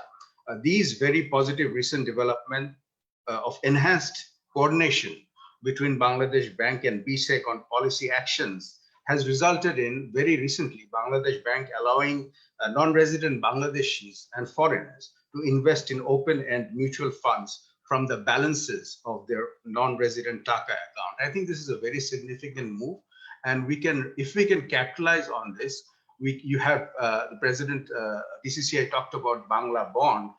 Certainly Bangla Bond is the first initiative that was launched in London. The Honorable Advisor was present there, Finance Minister was present there. Certainly we can follow the examples of Bangla Bond and try to gather fund for Bangladeshi corporates from abroad. However, this initiative will also open up opportunities to attract investment into Bangladesh capital market. We were quite apprehensive when COVID hit. Both the exchanges were closed for 66 days, as you all know. We were afraid that maybe the foreign investors in our capital markets will be scared and will go off. However, the recent trend, which is very encouraging, I want to report that the foreign investment in stock of listed companies still remain relatively strong. We have companies where we have significant foreign investments like BRAC Bank, like DBH, like Beximco Pharmaceuticals, like Olympic, like Islami Bank, Renata, ML Dyeing, Shepherd Industries, Square Pharmaceuticals, VFS Thread Dyeing. So these, we were apprehensive that they would go away, but the recent trend shows that no, the foreign investment still is very strong in the capital market. And with this new initiative that has been launched by BSEC and BB, I think we can bring in more investments. Special economic zones will continue to play a very leading role. The BEZA chairman is here. In the last deliberation that he had, he mentioned about the success of one of the private-owned zones, and he had mentioned that a significant amount of investment is coming in. The plan for setting up 100 special economic zones by 2030, I think will give FDI a lot of boost, and we want to see these coming into fruition. Yes, they are taking a little bit of time, but we need to address those on a very from the perspective of making it easier to for implementation of those. Now, I would like to talk about finally the Rmd sector, because I also represent that sector. When the COVID hit, we were sort of on a back foot. A lot of cancellations took place. And we were really apprehensive of what's going to happen, because at that time, if you remember, the Eid was coming in. Both the Eids were in front of us. And I must say the government responded very positively and arranged wages for the workers for the month of April, May, and June at a low interest rate of 2%, and for the month of July at a low interest rate of 4%. And through this process, you'd be very encouraged to hear that 1.9 million new MFS accounts were created. So it is possible in Bangladesh to get things done if you really have the will. And for this, issue of arranging the wages of 4 months for the Rmd sector, I must give a lot of thanks to the honorable advisor, who's the chief guest here today, because he bargained for the sector to the government, especially with the honorable prime minister, to get that done. So I think I would echo with what my friend Mr. Monem has said. I think we should look at it as an opportunity. I think we would go through this turbulent time soon, and I think we would be back on track. It is very important that public-private cooperation, public-private partnership, these small success stories of the government institutions coming together to resolve the bottlenecks of policy issues continue to take place. If they do take place, I think we can be very optimistic in trying to attract foreign direct investments in the future. Thank you very much. Thank you. Thank you so much, Mr. Asif Ibrahim, for your valuable comment. At this point, I would like to welcome Mr. Yuji Ando, JETRO Country Representative, Dhaka Office, and President, JBCCI. Hello. Yes, honorable distinguished guests and panelists and the keynote speakers. Thank you very much for DCCI's initiative and giving me a precious time to say few words on behalf of JETRO.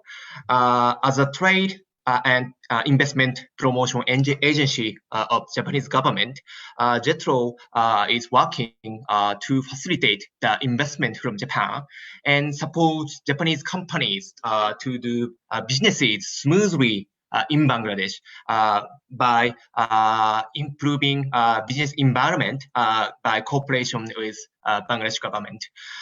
We now count 310 Japanese companies operating in Bangladesh, and its number increased by around 4 times in last 10 years. We can say that the Bangladesh is definitely one of the appealing countries for Japanese companies to invest. And I would like to congratulate to achieve 5.24% growth rate even amid COVID-19. This is also very impressive fact for Japanese companies. So today I would like to highlight the challenges and opportunities to attract FDI as well as the Japanese companies initiative. First of all, I would like to introduce one statistics by Ministry of Finance of the Japanese government.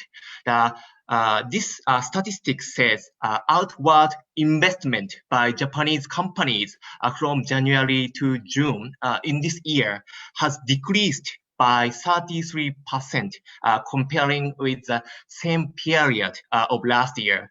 The amount is 113 billion US dollar. But on the other hand, deposit balance in their account keeps highest level to wait for the post-COVID-19 time. So this means that the companies have to deal with their losses before making any plans for making investment or expansion. But I am sure that the companies are watching COVID post-COVID-19. So we can make use of this time to prepare a better business environment. In this situation, government support and incentives for companies will play a key role in the decision to reach other markets after the pandemic passes. Japanese government already allocated 235 million US dollar to promote diversifying and expanding production of essential goods like masks and PPE in Southeast Asia under Japan ASEAN Economic Cooperation. Let me stress that this is not for relocation, but for diversifying the supply chain and expanding production capacity for existing Japanese companies in ASEAN countries. This kind of stimulus package could be one of the factors to decide to expand productions.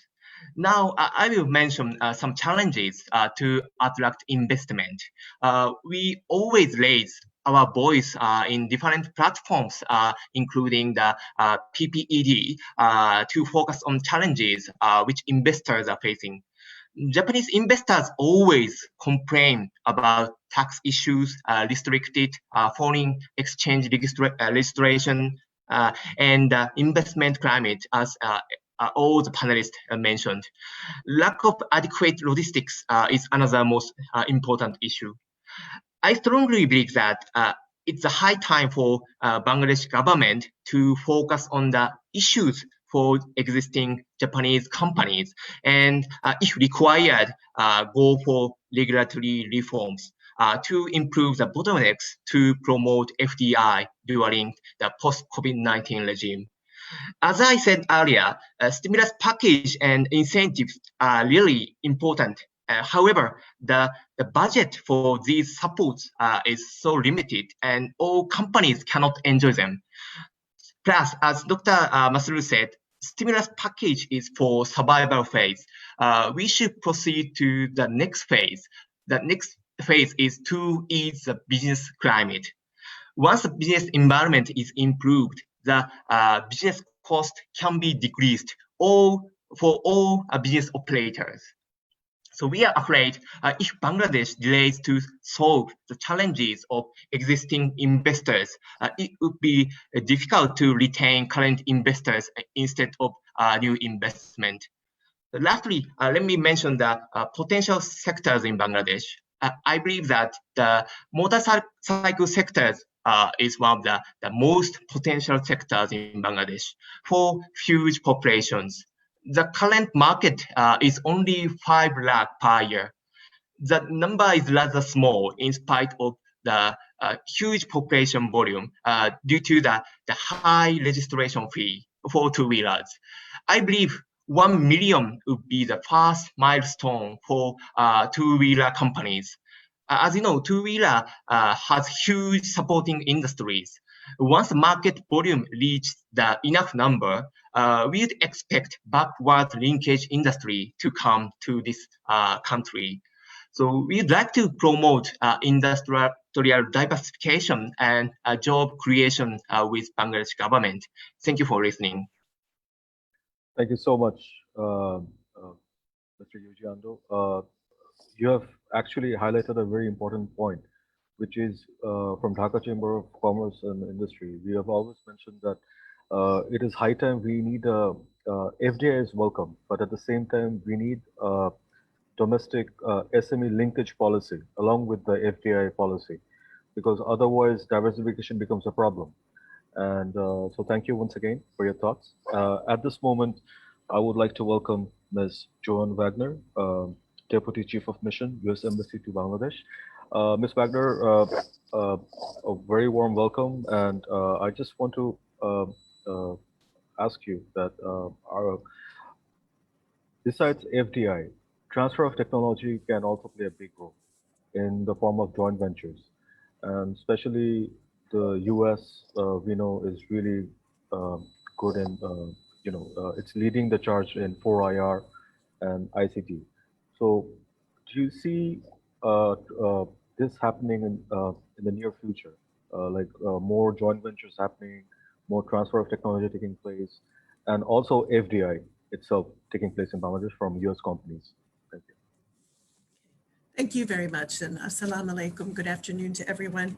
On behalf of Ambassador Miller and myself, thank you so much for inviting us to be part of what I think is a very, very important discussion today. First, please let me acknowledge the terrible loss that is commemorated during this morning time. And in the interest of time and with great respect to all the special guests, all the distinguished guests, all of the panelists, please allow me to deploy the diplomatic phrase that was very useful, all protocols observed. So there are distinct advantages and disadvantages of being a speaker towards the latter part of a program.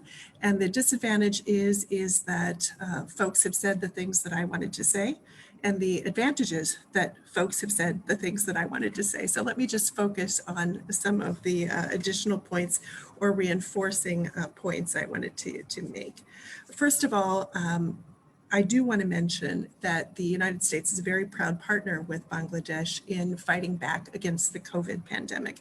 And up to now, we've provided about $56 million worth of support, whether it is providing PPE to hospitals and the police department and the military, et cetera, whether it is offering medical, technical, and professional expertise. We're very proud to be doing that. And we're very proud that this is just a continuation of a partnership we've had for 2 decades, where we've provided about $1 billion worth of health-related support, and we're very happy to do that. In terms of what kind of recovery, what kind of moving forward we can make in terms of economic development, FDI growth, et cetera, there remains a great deal of interest among American firms of doing business in Bangladesh. As I believe has been mentioned, we've had a very, very long-standing partnership in terms of companies providing gas and related energy power. And that's a very, very big thing. But these investments in power and energy sector, we're also seeing additional investments, recent investments, and the entry of US firms in new areas such as the digital economy. Microsoft, Oracle, IBM, Medtronic, Augmetics, all of these have Bangladeshi presence here. And we think that that is an example of the kinds of things where Bangladesh and the United States, through our companies, through our businesses, through public-private partnerships, can move forward. And this is even despite all the impacts of COVID, which are quite real for both of our countries. But as recently as June 17th, in mid-June, we had a virtual conference among the US Embassy, the US Chamber of Commerce, senior leaders in the US and the Bangladeshi public and private sectors, and representatives of very well-known firms like GE, Uber, Accelerate Energy, Visa, DSC Dredge. They all expressed their interest in expanding their investments and their operations in Bangladesh because the market is very, very attractive. And of course, as has been mentioned, as supply chains shift, this presents more and more opportunities for Bangladesh. You know, agriculture is one of those areas where there are a lot of opportunities. The US and Bangladesh have been engaged in trade related to agriculture for a long time. And certain areas like soybeans, for example, in the first half of 2020, our exports to Bangladesh are up by 115%. That's pretty astonishing when you consider that a great deal of those 6 months were affected by COVID. But this is a mutually beneficial area for the US and for Bangladesh, because this consistent supply of soybeans is a really, really cost-effective source of protein and essential amino acids. And this is something that can help drive Bangladesh's poultry, crushing and feed sectors, et cetera. So this is an area of cooperation that's quite good. Biotechnology is another area where the US and Bangladesh can work together to support a very safe and appropriate use of science and technology, including biotech, to meet agricultural challenges, to meet consumer needs. We've got the possibilities, well, actually the likelihood of inaugurating U.S.-Bangladesh Business Council later this year with the U.S. Chamber of Commerce. And that partnership, along with the partnership with the AmCham right here, I think can help promote some really dynamic partnerships, a way to deepen our economic relationships. There are some things that I think can be very helpful to that. For example, I think many of you know that USAID conducted a study over the past year or so that showed there are 16 sectors that are ripe for development, ripe for partnerships, private partnerships and public-private partnerships. And a further study showed that there are 7 sectors with particular potential: ICT and outsourcing, tourism, agribusiness, food processing, cold chain logistics, light engineering and small batch manufacturing, pharmaceuticals, vehicle assembly, and healthcare. And these are areas that U.S. partners and potential partners are very interested in looking at. But as has been mentioned, there are challenges that U.S. companies see, and I won't go over all of them, they've been discussed, but I would like to highlight a few. Labor rights and safety. That's been a very, very big concern for U.S. partners. We've been working with the government of Bangladesh to overcome some of those issues, and we've made great progress, but there's more that has to be made. And that is a rather fundamental concern in the ready-made garment sector for U.S. brands. So we could take a look at that, would be terrific. Only briefly mentioned was intellectual property protection. That is something that we do hear from our American companies quite a bit, and I think we need to put more emphasis in that particular area in order to bring in more U.S. investment. We want to signal about corruption, which again was just very briefly mentioned, but the perceptions of corruption here are, that's another angle that is keeping U.S. businesses from jumping straight in. And of course, all of the issues connected with ease of doing business and all the work that's been done with respect to ease of doing business, I think is very, very important. The progress has been terrific. The plans for moving forward are terrific, but there still is a big gap there. 168th is better than it was.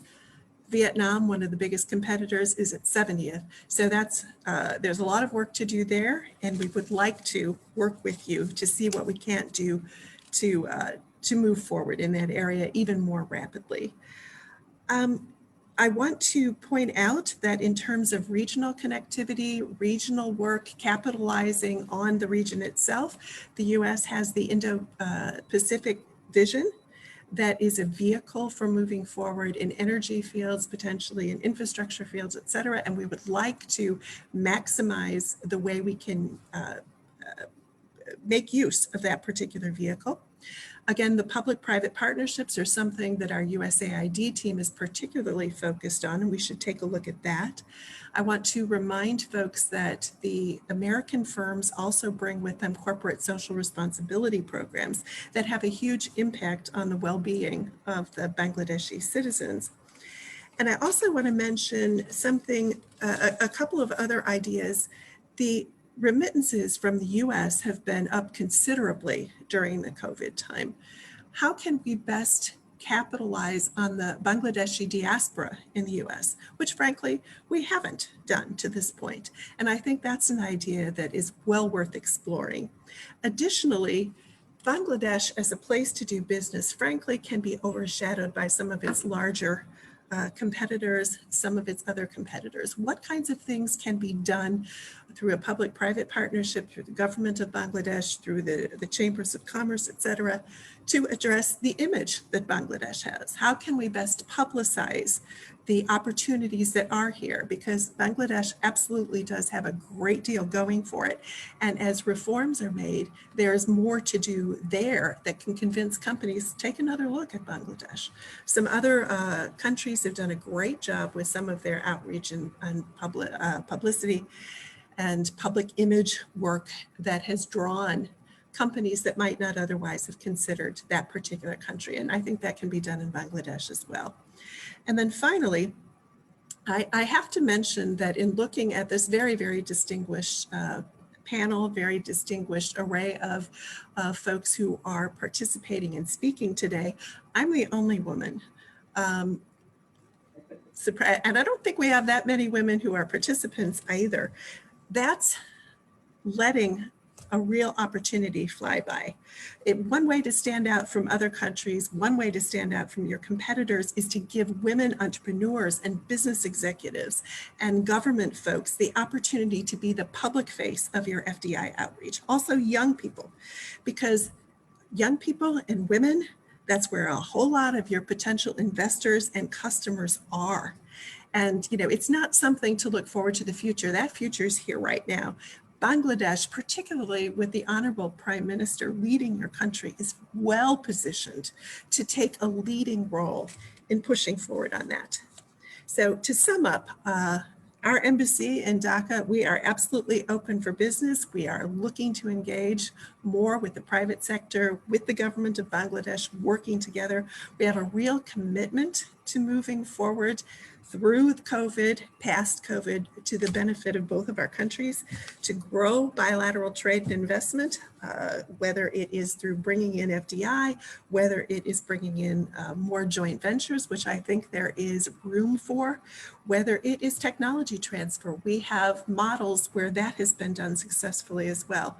So let's work together to make that happen. Thank you very much. Thank you so much, Joanne. Regarding the 2 points you mentioned, I just want to touch upon that. As a chamber, like Dhaka Chamber also feels that women need to be represented in the Chamber of Commerce.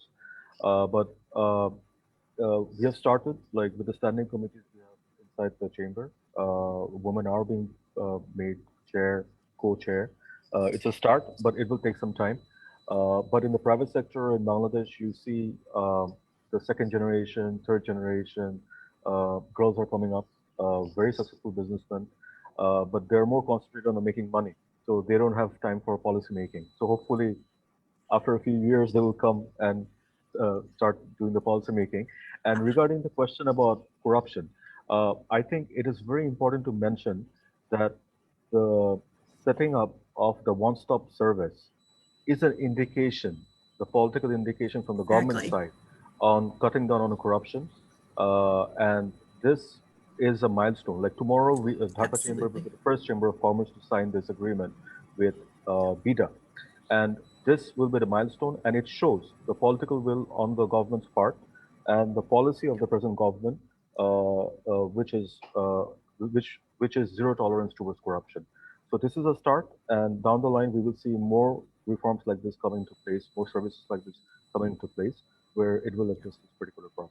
Yeah, that is a very, very good step, the one-stop. I think that will send very strong messages to businesses that the ease of doing business is increasing. But I would say in terms of bringing women on board is not just a question of policy. It is a question of profits. It is a question of bringing in money. Half your consumers, you can't forget about them, and they can advise as to what women are looking to buy. Thank you. Thank you. Thank you so much, Joanne. Thank you. At this moment, I would go to the Q&A session. I would, because we're pressed for time, I would just take 2 questions here. I would ask Mr. Waqar Ahmed Chaudhry, Director DCCI. Mr. Waqar, you have 2 minutes. If you can make a brief comment about this presentation, or if you have any questions and such. Thank you, Mr. President. First of all, thank you for taking this great initiative for holding this webinar on a timely manner.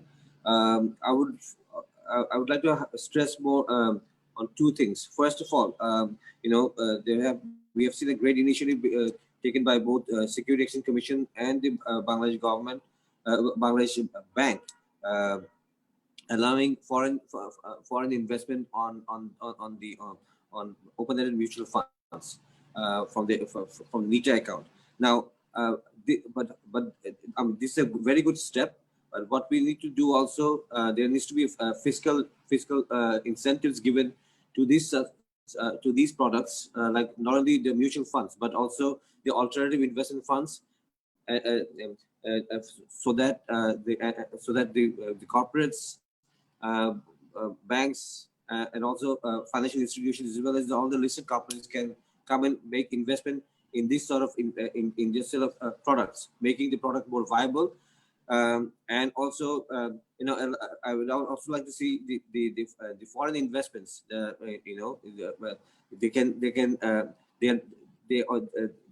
of the bottleneck is the exit strategy. We have seen, although we have seen Bangladesh Bank allowing DCF method in terms of exit, but there was a regulation in 2018 May that says that in terms of exit, Bangladesh Bank will more encourage on NAV method. So this is, this needs to be looked into, and I would say that in terms, in terms of exit, we need to have a more strategic approach in terms of exit. Besides that, 1 minute. I would say that during the in the IPO process, we have seen that it takes a huge period. It takes 3 years for an IPO to be processed, and then there is also we see the 3-year locking period. So these needs to be looked into it, and the process needs to be done through more pragmatic fashion. Thank you. Thank you, Mr. Walker. At this moment, I would like to go to Mr. Barrister Samir Sattar. Samir, if you can hear me. I think he's not there. So as we're pressed for time, I would like to move on. I would like to invite today's guest of honor, His Excellency Mr. Ito Naoki, Ambassador of Japan to Bangladesh. Sir, your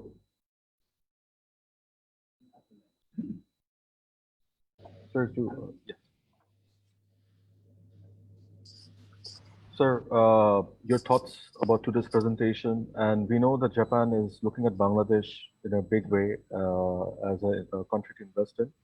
So what can we expect in the near future? Thank you, President Mabu of DCCI, distinguished guests, panelists, and participants. Assalamu alaikum, Shubho Pranho. It gives me a pleasure to have this opportunity to join all of you virtually today to discuss how Bangladesh can attract FDIs amid and after the coronavirus pandemic, and to share Japanese perspectives. While we are on the program, the number of viewers now double digit. So from triple digit to double digit. I don't know whether this is something we should congratulate upon or not. I have been saying that the fluid economic situation the pandemic has brought about would present opportunities to Bangladesh to attract FDIs in light of its growth potentials and resilient economy, and policy frameworks, including those on EPZ, SEZ, and high-tech park. The crisis caused by the pandemic exposed vulnerability of supply chains of manufactured goods. It has become imperative to establish a diversified supply system, especially in Asia. So this should benefit Bangladesh. If you wish to get early deliverables, however, there will be tough competition with neighboring countries. At the early stage of the pandemic, I said in a seminar that the level of interest among Japanese companies would not change because of the pandemic. Later, one newspaper blasted that the Japanese ambassador is too optimistic. After 4 or 5 months, my view remains the same. They are eager to come back and do business here, since Bangladesh is a new economic frontier, which connects South Asia and ASEAN markets. Indeed, both the number of Japanese companies operating in this country and the value of Bangladesh export to Japan have tripled in 10 years. Our FDI inflow to Bangladesh has become 3.5 times larger in the same period. IPP and fertilizer factories attract more investment in recent years and look promising. Having said that, I hasten to point out in 2019, FDI from Japan to entire Asia totaled $57 billion, but Bangladesh's share was just 0.09%. In fact, 57% of FDI from Japan to Asia went to 10 of the ASEAN countries. I have no doubt that this economy will record the highest growth in Asia during 2020s. Last week, Japan decided to provide the largest annual package of yen loan projects, 7 projects implemented by JICA, worth of approximately $3.2 billion. Why Japan has been increasing its assistance? A number of reasons. We cherish our friendship and partnership, and Bangladesh is a country with full potential for development. We are motivated by the increasing demands for quality infrastructure, sustained by prudent economic policy and fiscal stability. We also hope that our cooperation will open up opportunities for Japanese companies to make investment here. On 5th August, Japan agreed also to provide $320 million budget support. On the same day, Prime Minister Abe had a telephone conversation with Honorable Prime Minister Sheikh Hasina. They talked about collaboration on COVID-19. They discussed early repatriation of Rohingya refugees. The two leaders affirmed that the development of Bangladesh through regional connectivity would contribute to the overall stability of the Indo-Pacific region, and Prime Minister Abe went on to say that under the Bay of Bengal Industrial Growth Belt Big B initiative, Japan would continue collaborating for the media. Prime Minister Abe also underscored the importance of improving investment climate in taxation, customs clearance, and foreign exchange. I would say that is one of the crucial challenges for Bangladesh to increase FDI inflow. In a nutshell, deregulation and regulatory reform. So to attract FDIs, Bangladesh can come up with deregulation and reform. I wish to touch upon 3 aspects. First and foremost, important is to take good care of companies already operating in Bangladesh. As JETRO Chief Ando-san mentioned, we should address and resolve specific issues that foreign companies face. Once the existing companies feel more comfortable with the business environment, then that will lead to their business expansion, as well as new investment from prospective companies, even for diversifying supply chains. I appreciate those initiatives taken by the government of Bangladesh to improve business environment. One good example was the decision taken by the Bangladesh Bank in May to ease regulations on working capital loans by parent companies. Nevertheless, everybody in the decision-making circle here, as well as in the industry, must be aware that more reform measures can be identified and implemented. If I may take one example, telegraphic transfer remittance for import is restricted.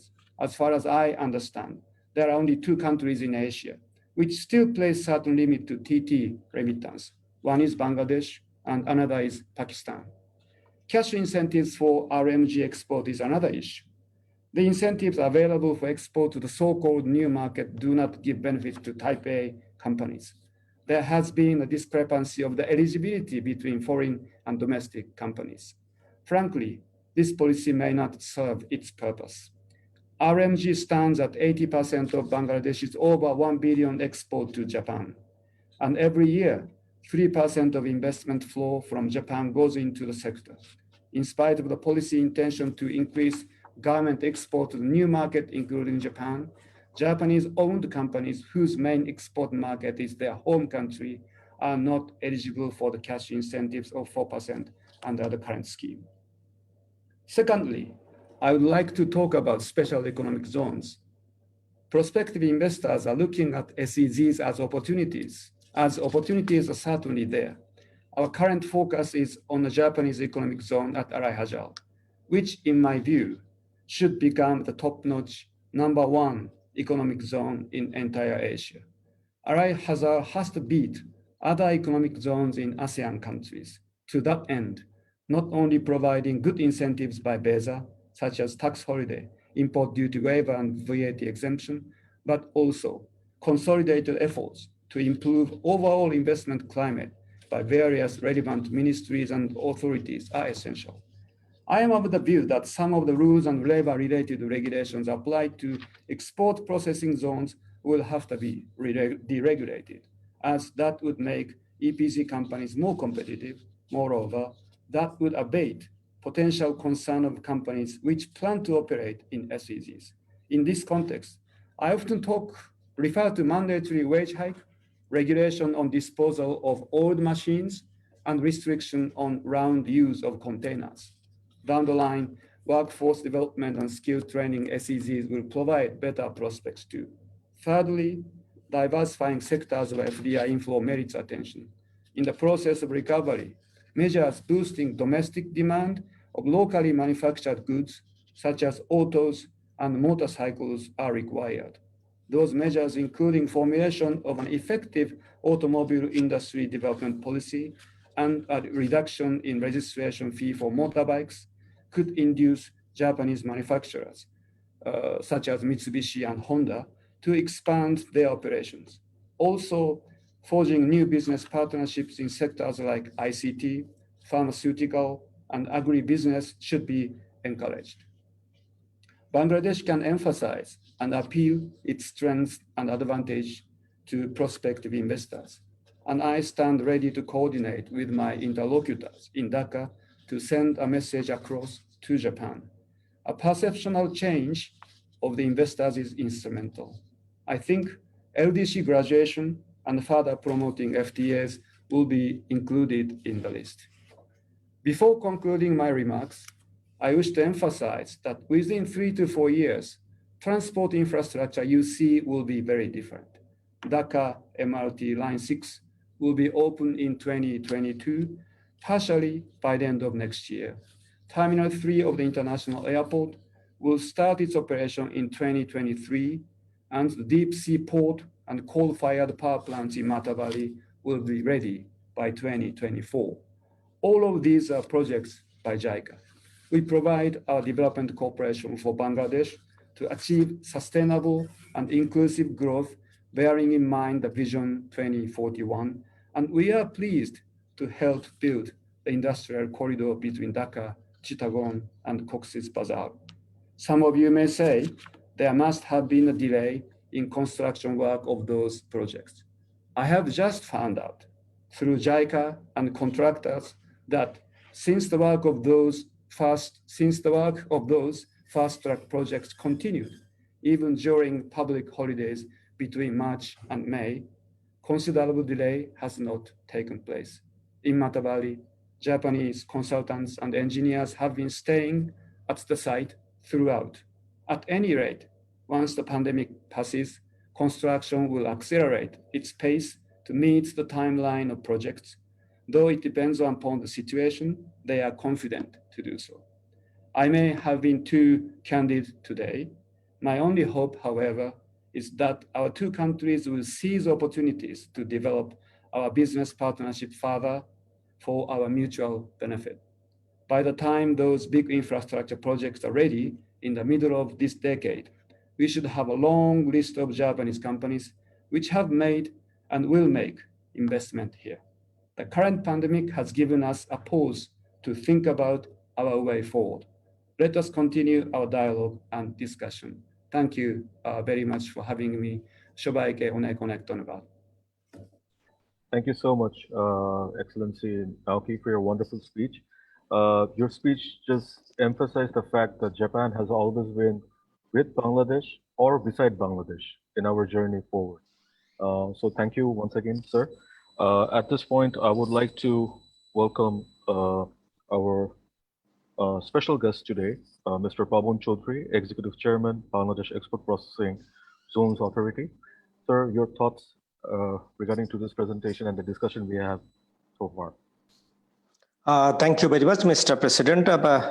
Honorable Chief Guest, Excellencies, dignitaries, ladies and gentlemen, good afternoon to you all.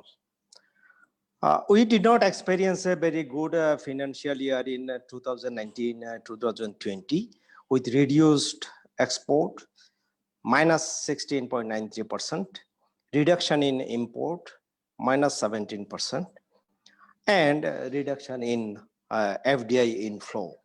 But we had a very positive growth in receiving foreign remittance. To offset the adverse impacts of COVID-19, Bangladesh Bank has recently taken some bold decisions to inject extra liquidity to the banks by cutting repo rate, reverse repo rate, bank rate, and slashing corporate tax rate also. It is also a very positive decision. Moreover, Bangladesh Bank has eased the procedure of winding up foreign investment. They have also facilitated reinvestment of dividends by allowing them to invest through a locally maintained FC account. I want to start with a very positive note in terms of BESA's perspectives.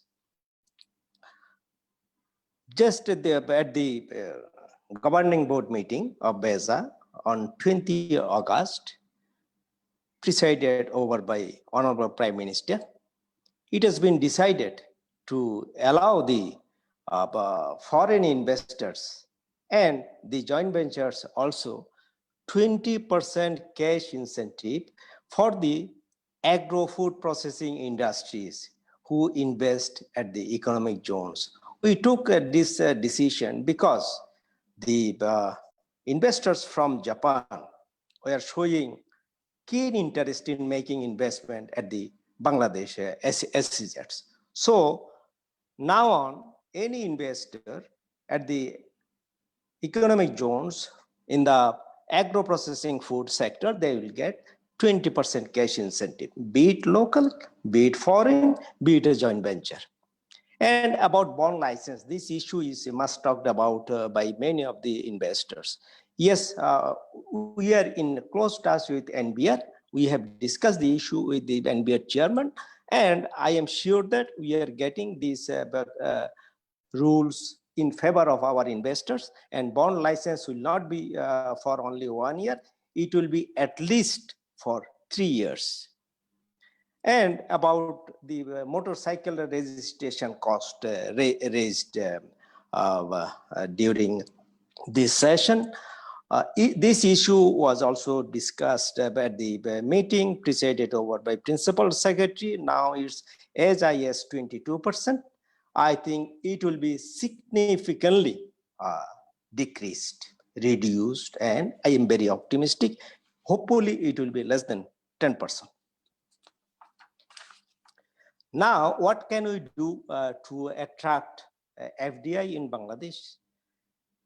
Investment promotion agencies like BESA, BIDA, High Tech Park Authority, BEBSA, we should be empowered with the authority what we are telling from the beginning of formulating and amending the rules and regulations by their own. Yes, because in principle, we believe in not only providing some incentives, but also working in an environment, in an ecosystem that is favorable, that is friendly to the investors, both from home and abroad. Businesses fear policy inconsistency. More than anything else, we need to give more attention to put an end to abrupt changes in policy. Policies like imposition of VAT on land lease, like that. Actually, this issue of imposition of 15% VAT is discussed everywhere by the investors. But I can tell you that we provide land, BESA land, is 1/4 the price that Vietnam provides. 1/4 of the price that private sector provides to the investors. That is never discussed.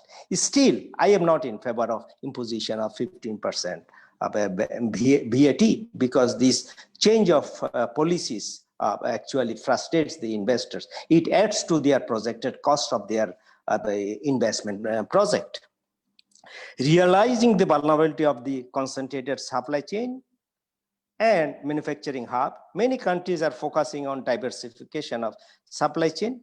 It might result in a manufacturing exodus from some countries, but it can be turned into a blessing if we can exploit this opportunity and prudently. The issue of market diversification has been talked about. We equally emphasize on product diversification and export diversification as well, but it needs greater market access and greater integration with the regional and global economies. Signing FTA is very important to enjoy greater market access. Recently, we have received a very big, apparently it shows that very big concession from China, that 97% of Bangladeshi products will enjoy duty-free, quota-free access to that country. But what about the imposition of a condition that it should be, there should be an issue of value addition up to 40%. So it is not easy to enjoy very easy access to Chinese market unless this condition is actually becomes favorable to our exporters, Bangladeshi exporters who are looking forward. So in that case, what we emphasize is to deal with the countries like our blocks like ASEAN or their member countries or China, be it Japan, be it South Korea, to have free trade agreement. Ministry of Commerce should engage, should focus, emphasize on this. Vietnam has been very successfully, being a member of ASEAN, they have access to the market of all other 9 member countries. They have easy access to China, they have easy access to Japanese market, easy access to South Korean market, and they have signed FTA with EU. So they have access to all the EU countries. And as a member of signing the comprehensive trade agreement with the Asia Pacific nations, they enjoy greater access to US market. But so Bangladesh should have to work on it, and Bangladesh Ministry of Commerce has a greater role to play here. We definitely, our investors, for locals and foreign investors, government agencies, different trade bodies emphasize on efficiency of our port and logistics management. If you look at the countries like Vietnam that we consider as competitor, they have 44 ports supporting their trade and investment. And how many do we have, excepting Chittagong port? We need more ports, and for that reason, to cater to the demands of our investors at Bangabandhu Sheikh Mujib Shilpanagar, we have taken the initiative of developing a complete port that can cater to the demands of our investors, both foreign and local. And we are looking forward to have our private port policy, so that the agencies, companies, foreign company, Japanese company, which chooses, we have signed an MOU to establish a port on 1,000 acres of land. One industrial zone will also be there. And World Bank is also supporting us, JICA is supporting us. BESA will spend 72 crore taka to conduct the feasibility study in details for this port. We have more than 20 kilometers of front that has, easy access to the sea from Bangabandhu Sheikh Mujib Shilpanagar. We must have to explore it. Foreign investors have been showing concern for years regarding the transferring royalty and technical assistance fees. These procedures should be made easy for the investors. Immediate reforms should be brought in many of the existing rules and regulations. For example, port and customs clearance, port efficiencies should be ensured. One investor should not expect to get his import products or export products delayed at the port level.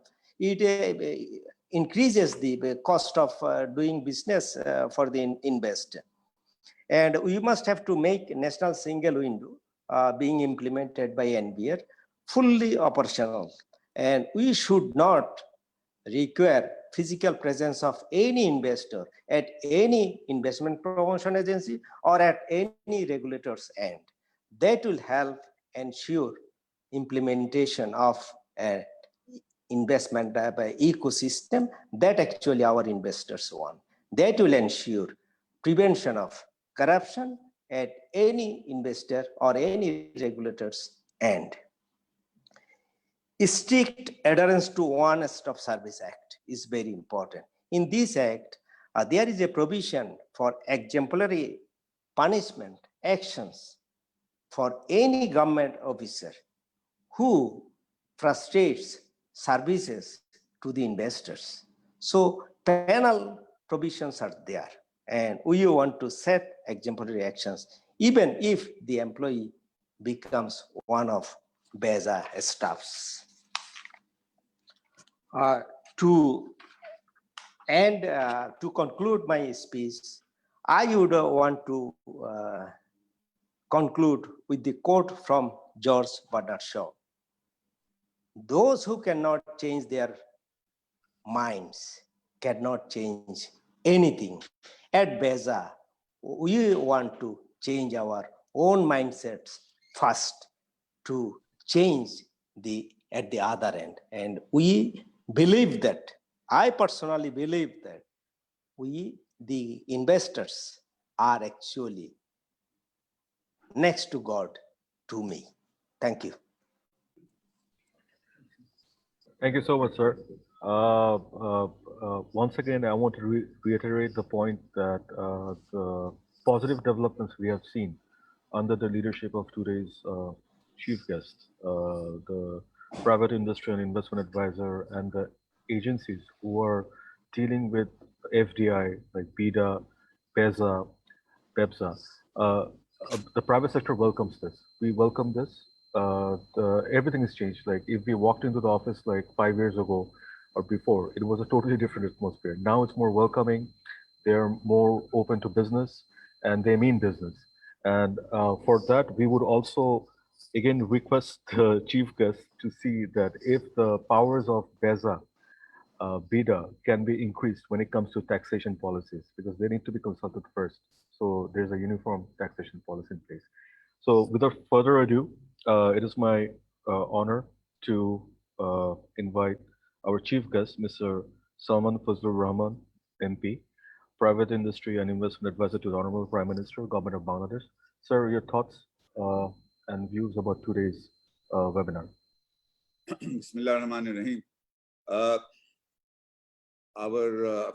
I will also now, because of the shortage of time, I will also dispel with formality and address all the distinguished special guests, guest of honor, the panelists, and the keynote speaker, and participants, and also I understand friends from the journalist community are also participating, and all members of Dhaka Chamber who are participating. Assalamu alaikum. Before starting, as you know, this is the month of August. It is a month when we mourn the terrible assassination of the father of the nation, Bangabandhu Sheikh Mujibur Rahman, on the Black Night on 15th of August, along with his entire family members. I recall and remember them with deep respect. And I would like to actually thank Dhaka Chamber for organizing this webinar. I think it is very, very timely. And I would also like to thank the keynote speaker for his presentation, which I think was also very, very interesting. Like the Deputy Chief of Mission in the United States said, that speaking last is a disadvantage. In my case, it's a much bigger disadvantage because I have to respond to a lot of the issues which have been raised. And so I think in order to do that, although I would like to finish quickly, but there's so many issues have been raised, I may take a little bit of time, and we are already running very, very late, but I think you'll all have to bear with me. So the first and foremost issues which that has been raised, what I want to actually mention that for me, I've been working and trying to improve the business, ease of doing business, and trying to help the private sector, because that is what is the Honorable Prime Minister has entrusted me with doing that. I'm the advisor on private sector industry and private sector investment. And therefore, since I took this responsibility, I was given this responsibility, I've been working towards that. But what I'm very, very excited about is that we have had two very important meetings recently. In fact, we have had both the meetings very, very recently. One was the governing body meeting of BIDA, and the other was the governing body meeting of BESA. And both were chaired by the chairman of BIDA and BESA, who is the Honorable Prime Minister.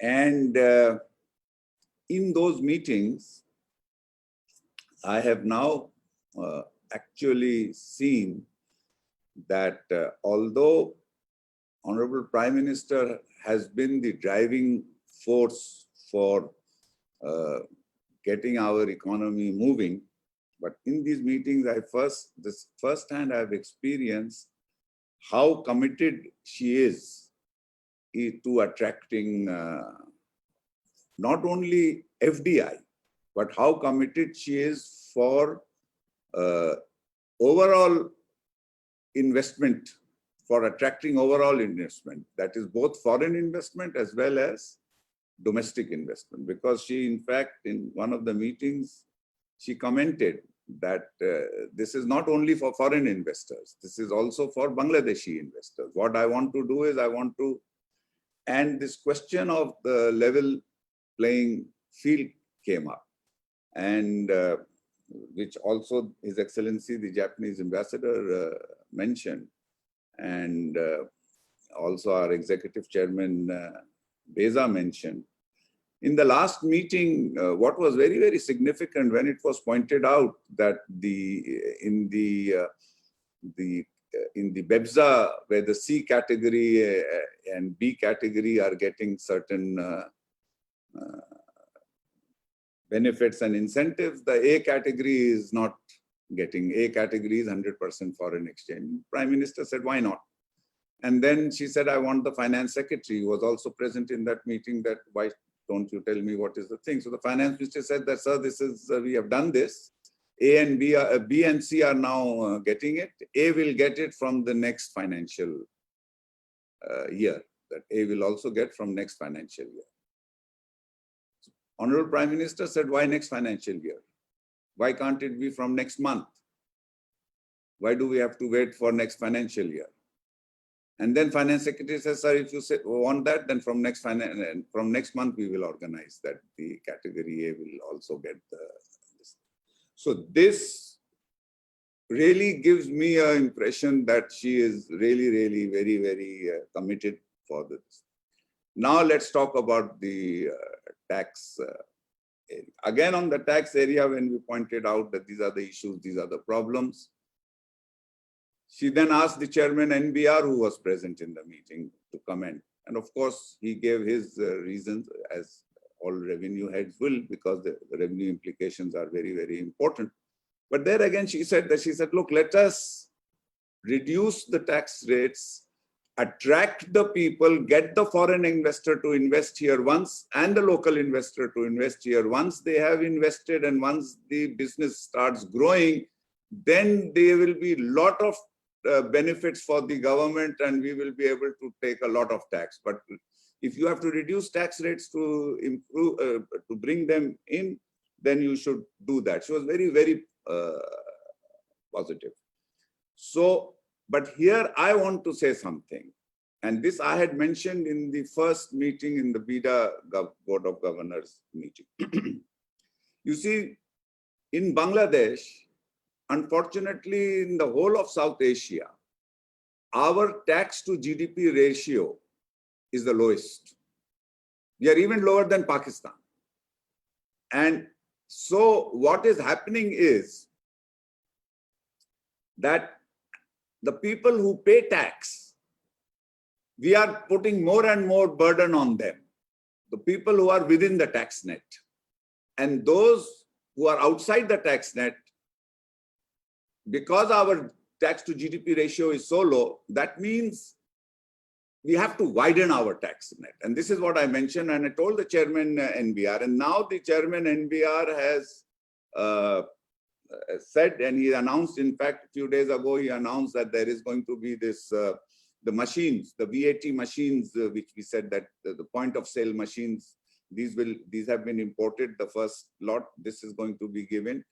And so once, the main purpose is that on the one hand, we have to reduce the tax rate, but simultaneously, we have to widen the tax net. We have to get many more businesses to come and pay tax, and who can pay tax, but who are not paying the tax because they are not within the net. And here I would actually like cooperation from Dhaka Chamber and all the other private sector people, that you have to we will reduce the rate, but there is we have to also generate revenue. So that is something which I think is very, very important. The other thing which I would like to emphasize here is on the ease of doing business. And there on the ease of doing business, we have been having meetings. And again, why I'm saying I'm excited talking to you all today is because even in spite of this pandemic, and we've been having all these webinars and Zoom conferences and virtual meetings, I've found, and this is something very, very, why, like I said, that I'm excited is because I'm finding that now among the government, both the political leadership as well as the bureaucratic leadership, there is this serious realization that we need to reform, we have to attract investment.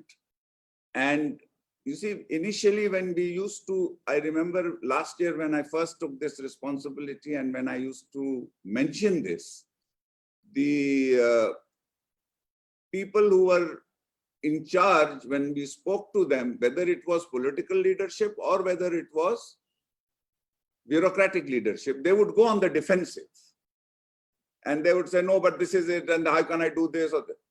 Now there has been a absolutely, completely change in mindset. And this is very, very encouraging. So as far as the top leadership is concerned, when I talk to the top leadership in the ministries, whether it is a senior secretary or an additional secretary, or when I talk to the governor central bank or the chairman NBR, that the realization that we need to reform, we have to attract investment for the economy to grow, for us to reach the targets which Honorable Prime Minister has set for us. This is absolutely important. And this, I am now seeing the feedback we are getting is really, really very, very encouraging. And that mindset has happened. What now the challenge is that we have the change in mindset at the leadership level. We now have to make sure that this goes down to the level at the field officers level, that the field officers who are going to implement the policy changes, who are going to implement the reforms, their mindset also changes. And now that's what we are working on doing that. And there again, I have found that in the field officers in some areas, we have really found very good this thing. One good example is Chittagong Port. In Chittagong Port, as far as the port of authorities are concerned and as far as the custom authorities are concerned, things have really improved. But there, the problem which is happening is again from the private sector, and that is why I want the Dhaka Chamber and you all should get involved, because that the C&F agents, and the stevedores, they are now not, because you see, only the government reforming is not good enough. Where you have the private sector service provider, and both the private sector and the government provides the service for efficiency. So the C&F agents are now creating a lot of bottlenecks. They are the ones now who are delaying the process. So this is something which we need to do. But this reform thing is really, and the other thing which I feel which is very, very important, which has been mentioned by everybody, and this again, tremendous progress has taken place, is the OSS, the one-stop service, and which you yourself said that Dhaka Chamber is going to sign tomorrow agreement with BIDA. Both BESA and BIDA are now doing a lot of work on getting this one-stop service. Also the Board of Revenue, they are getting their one window. So the whole idea is that in the shortest possible time, and I can assure you that a huge amount of work is being done on this, is that we want physical contact to be reduced to absolute minimal.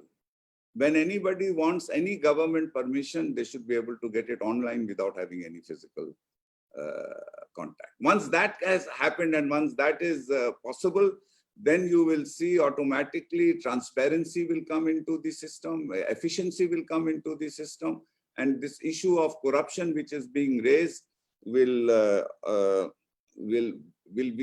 be eliminated to a very, very great extent. I will talk about corruption a little later. I have one or two points on that. But let me finish on the ease of doing business and on the OSS. So on the ease of doing business, we are also taking some major reforms. So one was you see what we did was the way I structured this last year when I first took the plan to improve our ranking in the ease of doing business. So we identified some low-hanging fruits. And we went after the low-hanging fruits, and that helped us in getting our rank improved by 8 points, and we became one of the 20 top reformer countries in the whole world last year. Since then, we went for not the low-hanging fruits, some low-hanging fruits which could not address last year, and some, I would say, mid-hanging fruits. And we have done that. We have done those reforms, and I feel that when in October the new ranking will be announced, I'm hopeful that we should have a significant improvement. But that is not also going to be, whether we do have a significant improvement or we don't is not that important. What I am now targeting is next year. And Prime Minister has made it very clear, and she has given us a target, and she has said that by next year we must come down to double digits. And now you see the reform period is from up to March. The way the ease of doing business is done, the World Bank gives you the deadline is end of March or end of March, I think, or end of April.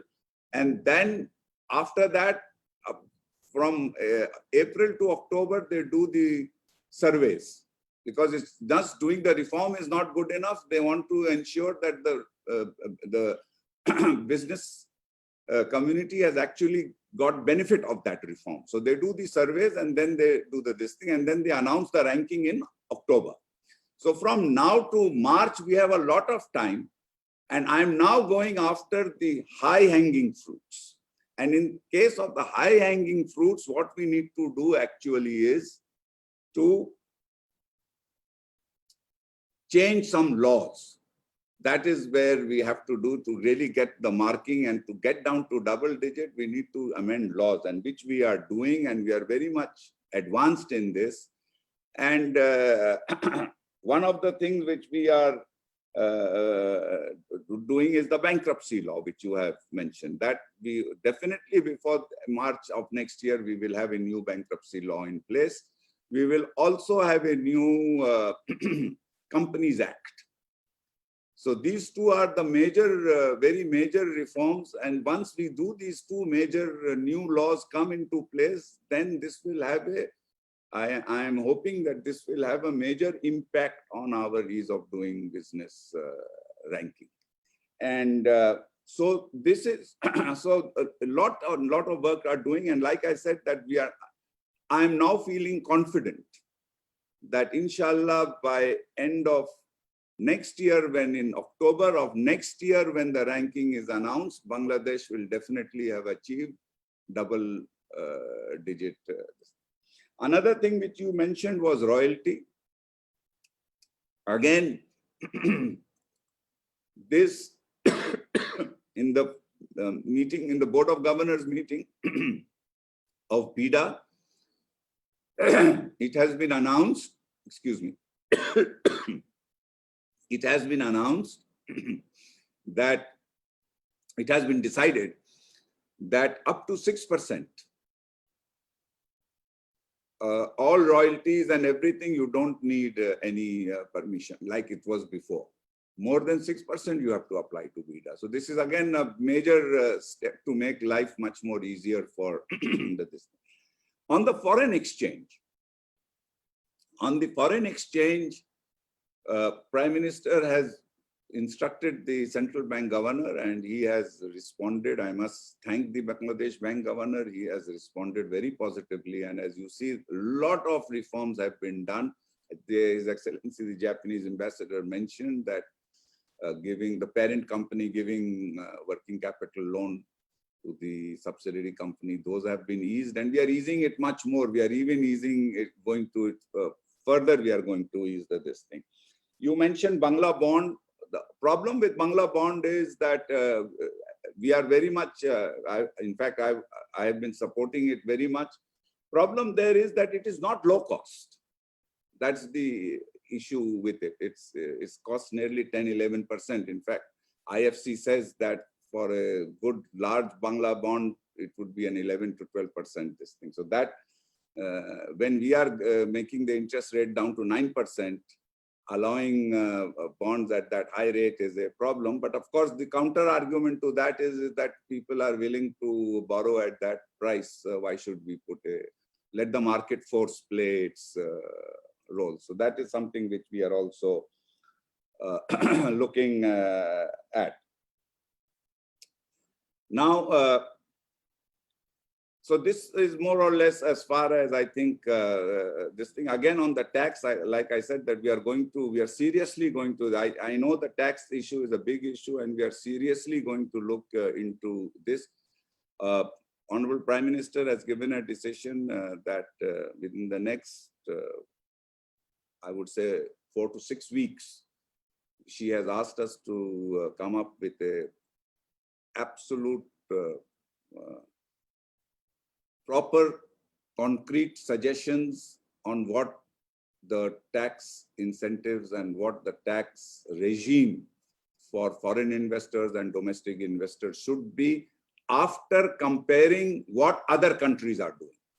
This is a clear instruction from her. She has said that you look at what other countries are doing and what we are doing, where we are with respect to other countries, and this is something which we are working on also. So, like I said, at this moment, there's a lot of things going on, and you will be seeing results, positive results, in the very near future.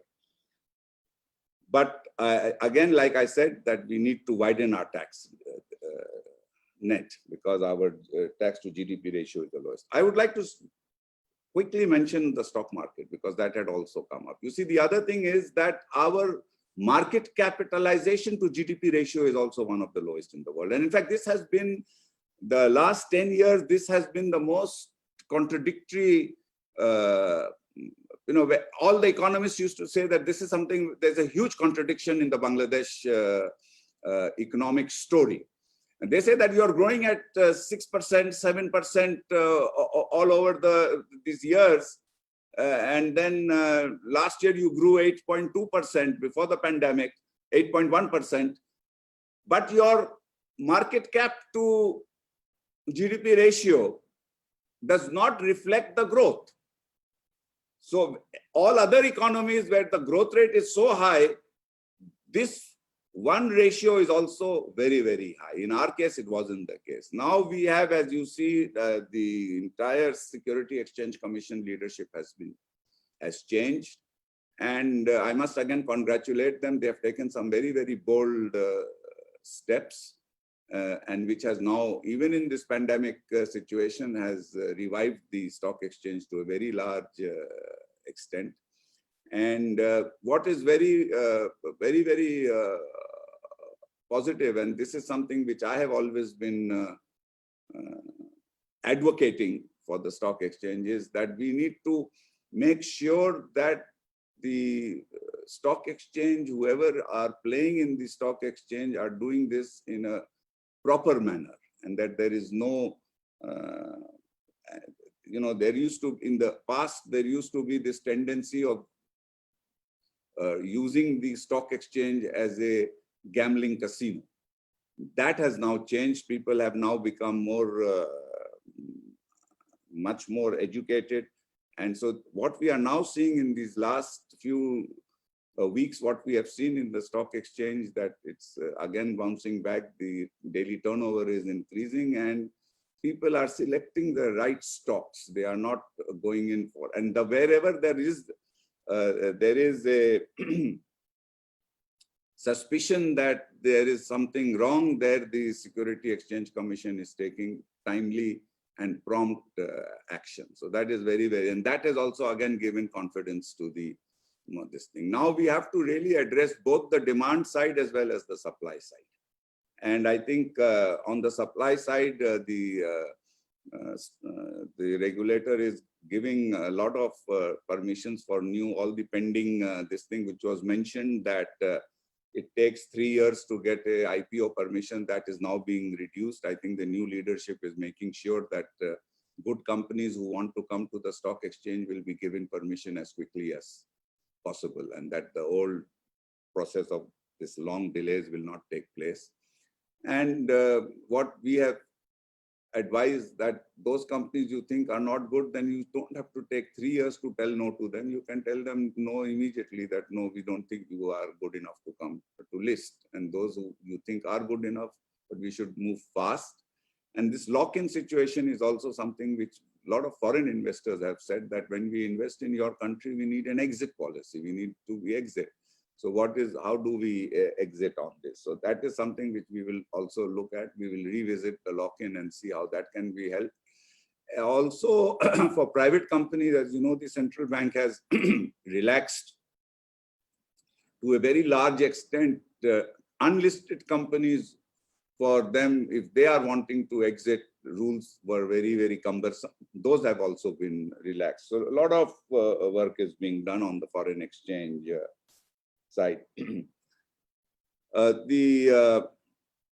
So what we have to actually create an enabling environment. Once we create an enabling environment, then what your keynote speaker has mentioned today, and all the other speakers also mentioned today, that we have to be then able to bring, take the strategic decisions we have to take, that which kind of industry we can bring, how to bring them, this thing. But first we need to have we have to get our own house in order first. And I think that's what we are in the process of doing, and that will happen very, very fast.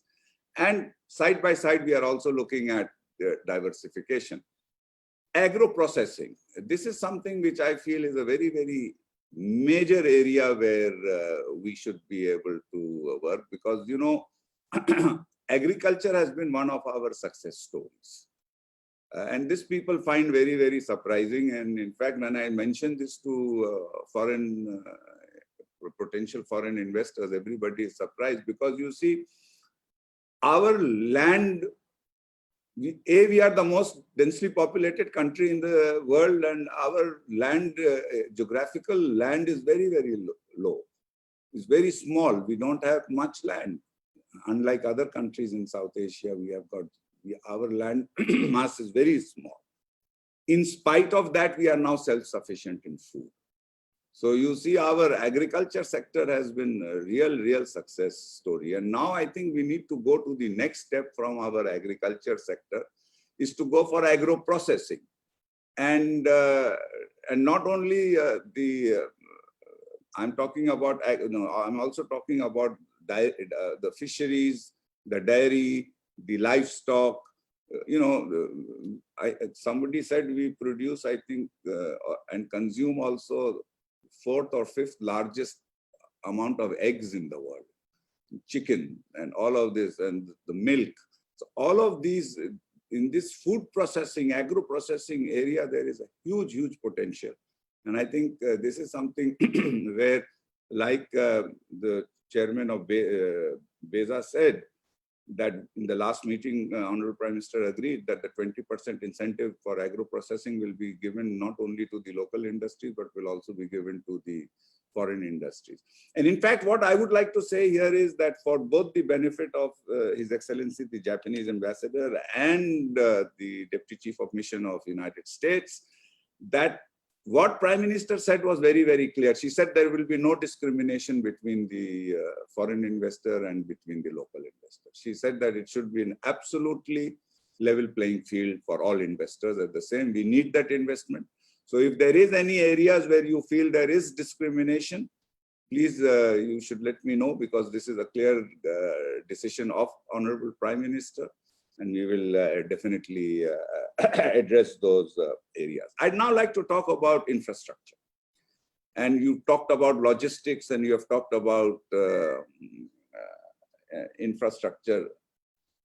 There, you see, our biggest problem, and many people don't realize this, and many people talk about comparing us to Vietnam, or they compare it to other Asian countries and all, but our biggest problem is that we don't have a deep sea port. And in fact, I think that that has been, despite the fact that we don't have a deep sea port, we have been able to do so well. Actually that is a real thing which we should get credit. I think there are very few countries who would have been able to achieve what we have been able to achieve without having a deep sea port. We have these feeder vessels, which either go to Colombo or go to Singapore, and then from there they go to the mother vessels. No large mother vessel can come. So we have an inherent disadvantage. And that is why I would really like to thank our very friendly and brotherly country, Japan, for the fantastic work they are doing in Matabari. I went and I visited Matabari with the BESA chairman, and I was absolutely astounded. And in fact, I would recommend our private sector representatives to go and see what is happening in Matabari. Unless you see it with your own eyes, you will not believe that something like this is possible in Bangladesh. We already have a 18 feet or meter channel. So where your big mother vessels can all now come in. And like the His Excellency, the Japanese ambassador rightly said that by 2024, that port will be operative. And once we can make, the second phase is to make it into a proper container port. Once that happens, then this logistic problem which you are saying, then we will be truly able to compete with countries like Vietnam and others. Today, we are at a big disadvantage, but in spite of that, we are doing that well. So this is the first thing. And then, of course, more ports, what the BESA chairman said, that in the Bangabandhu Shilponagari, we are having, he's got, the way Sojit had said that they will do the port. And again, I would like to thank Japan again, and His Excellency, the Japanese ambassador, is very rightly mentioned that, you see, the work with the Japan is doing is that they're doing it in a planned manner, and I really appreciate it. In fact, last year, his predecessor called on me, and he explained to me what Japan's strategy was. And then when Honorable Prime Minister visited on the official visit to Tokyo, when we met when we met Prime Minister Abe, I had also had the honor of accompanying the Prime Minister to Japan visit.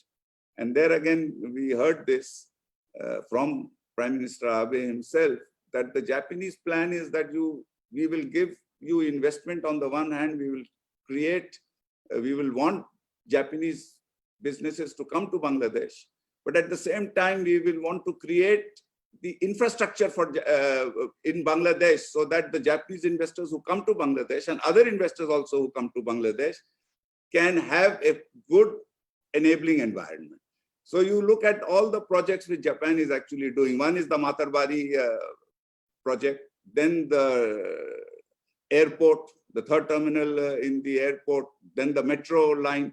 And here I would also like to talk about PPP, which you have mentioned, the Public-Private Partnership Authority. Here there is huge this thing, and the Japanese PPP, there is this multimodal project, which I'm very, very keen on. And since His Excellency is here, I will request him to push the Japanese side to really move on this. This multimodal thing, many of you are not aware of it, is centered with Kamlapur railway station. And if the Kamlapur railway, the Japanese have given a proposal to completely modernize the Kamlapur railway station and to make it into a multimodal transport hub, where the MRT and the highways, everything is going to be connected. So that is a project, is just a very, very interesting project. And that I think if that can be pushed, then that would also be. So a lot of work on the infrastructure is actually taking place. The roads and the Dhaka-Chittagong highway has taken place, is now operational.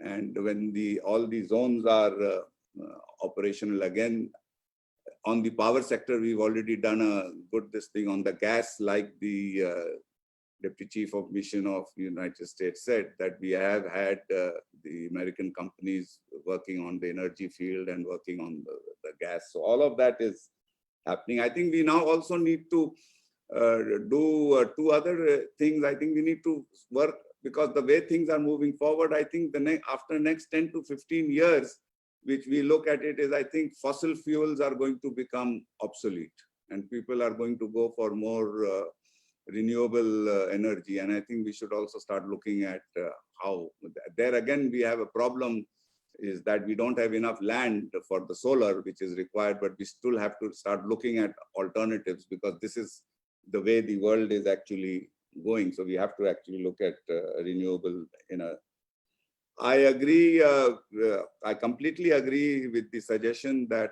not only for Japanese companies, but for all investors. In fact, I would say that all investors who have already invested in Bangladesh, we should take good care of them. We should talk to them regularly. We should try to find out what their problems are and address their problems. In fact, on the 24th, I am having a meeting with all the Indian investors who have invested in Bangladesh. And I want to hear from them what their experience has been, what are their issues they are facing. And I want to hear both sides. I want to hear the good side as well as the bad side, not only the bad side, also the good side. What are the good things they have experienced in Bangladesh? Because that will encourage us and also help, will also encourage us to solve the problem. So I will also, in fact, I've decided that I will have a series of such meetings. And after I finish with the Indians, I will in fact request the Japanese embassy. I'll get my office to talk to them, and that we can have a meeting with all the Japanese investors who have invested in Bangladesh and see what are the issues they need, and we need to do that. You mentioned about the EPZ labor laws in the problem there we are facing is that, as you know, that our labor law was very, very good in the EPZs. But the problem is ILO and also the European Commission. We have been having huge pressure from them, and also the Americans.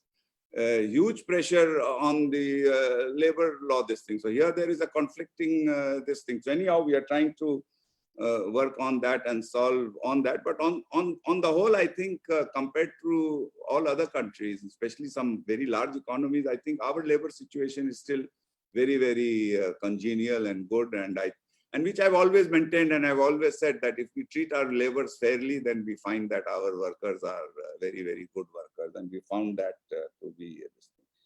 So I think I've covered more or less everything which I wanted to talk about. Women empowerment. Women empowerment is something which, you know, I'm very proud of. In fact, I quote this statistic always, that as per the, I think it is it the World Economic Forum or the World Bank, I'm not sure, one of those rankings, as far as women empowerment concerned, we are even better than the United States of America and Singapore. So that's something which, you know, we've really done a lot of work on. But anyhow, I agree that we really need to do much more as far as getting the women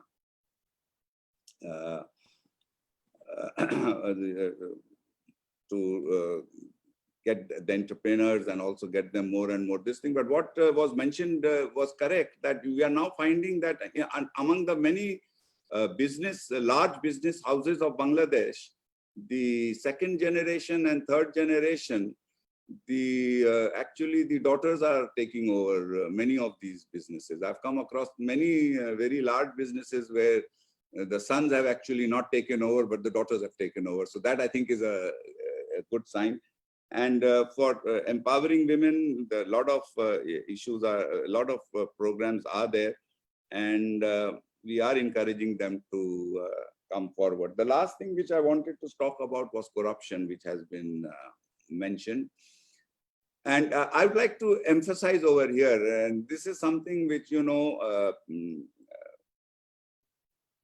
is important for us to actually appreciate, because if you appreciate this, then, you know, it gives us encouragement for a lot of other things. And that is that in Bangladesh, in the last 12 years, this government has been in power.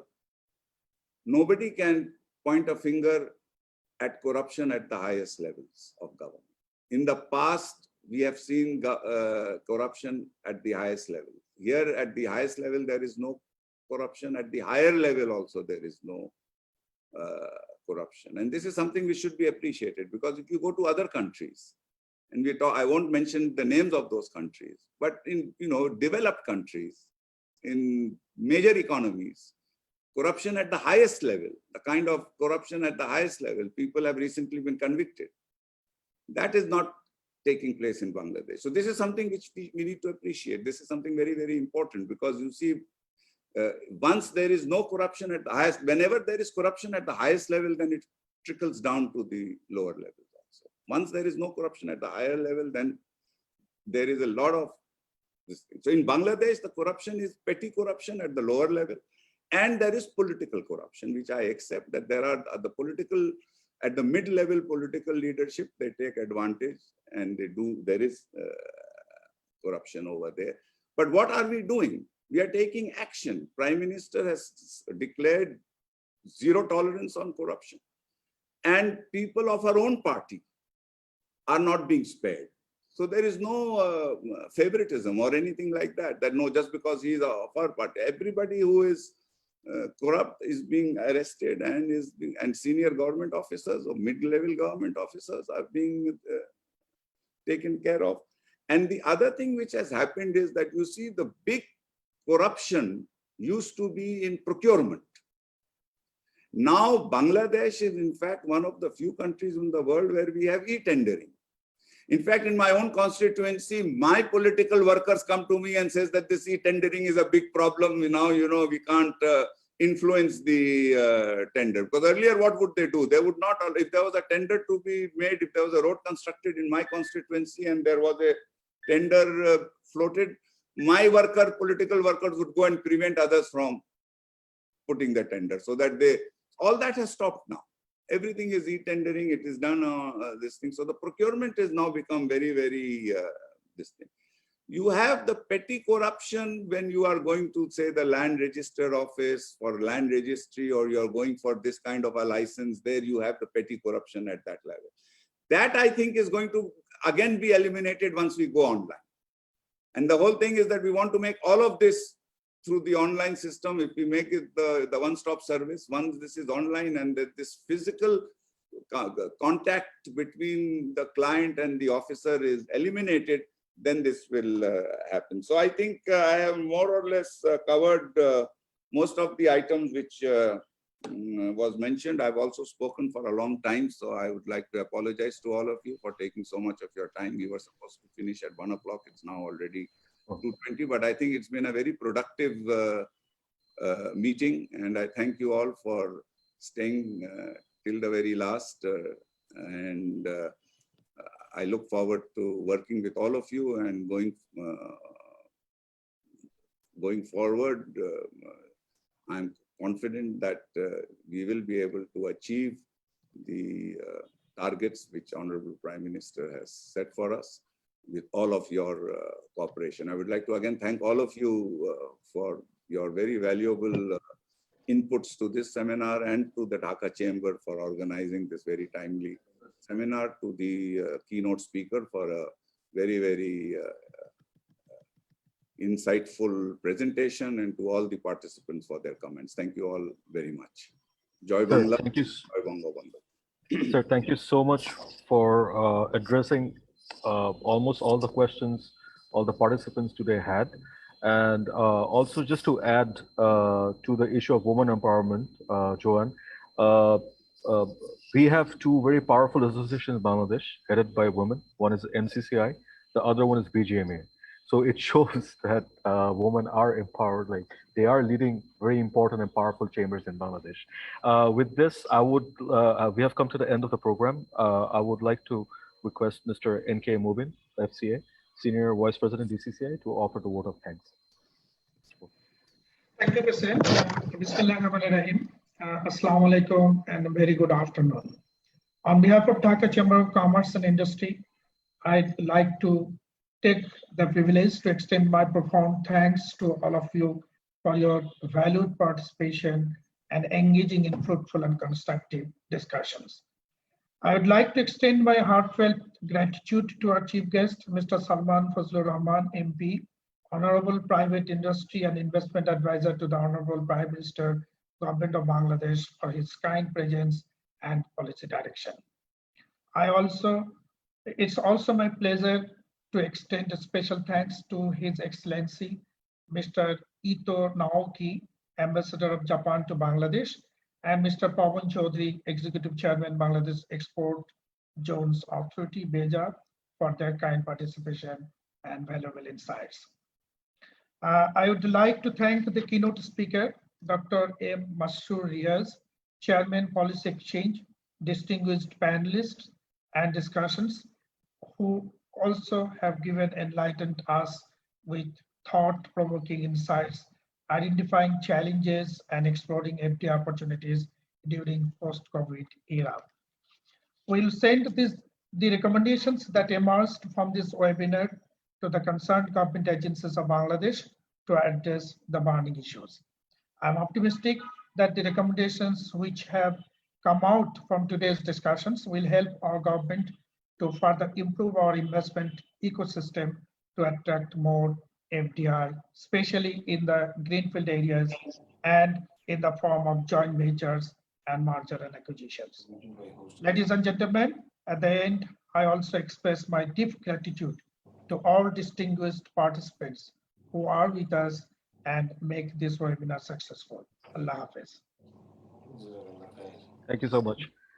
Thank you, everyone. And once again, for DCCI, a very big thank you to everyone for joining to this webinar and making it a success. And we had some very interesting discussions. We hope to see all of you next time, very soon, to discuss the problems we will have in the coming days. Thank you. Thank you, everyone. Thank you.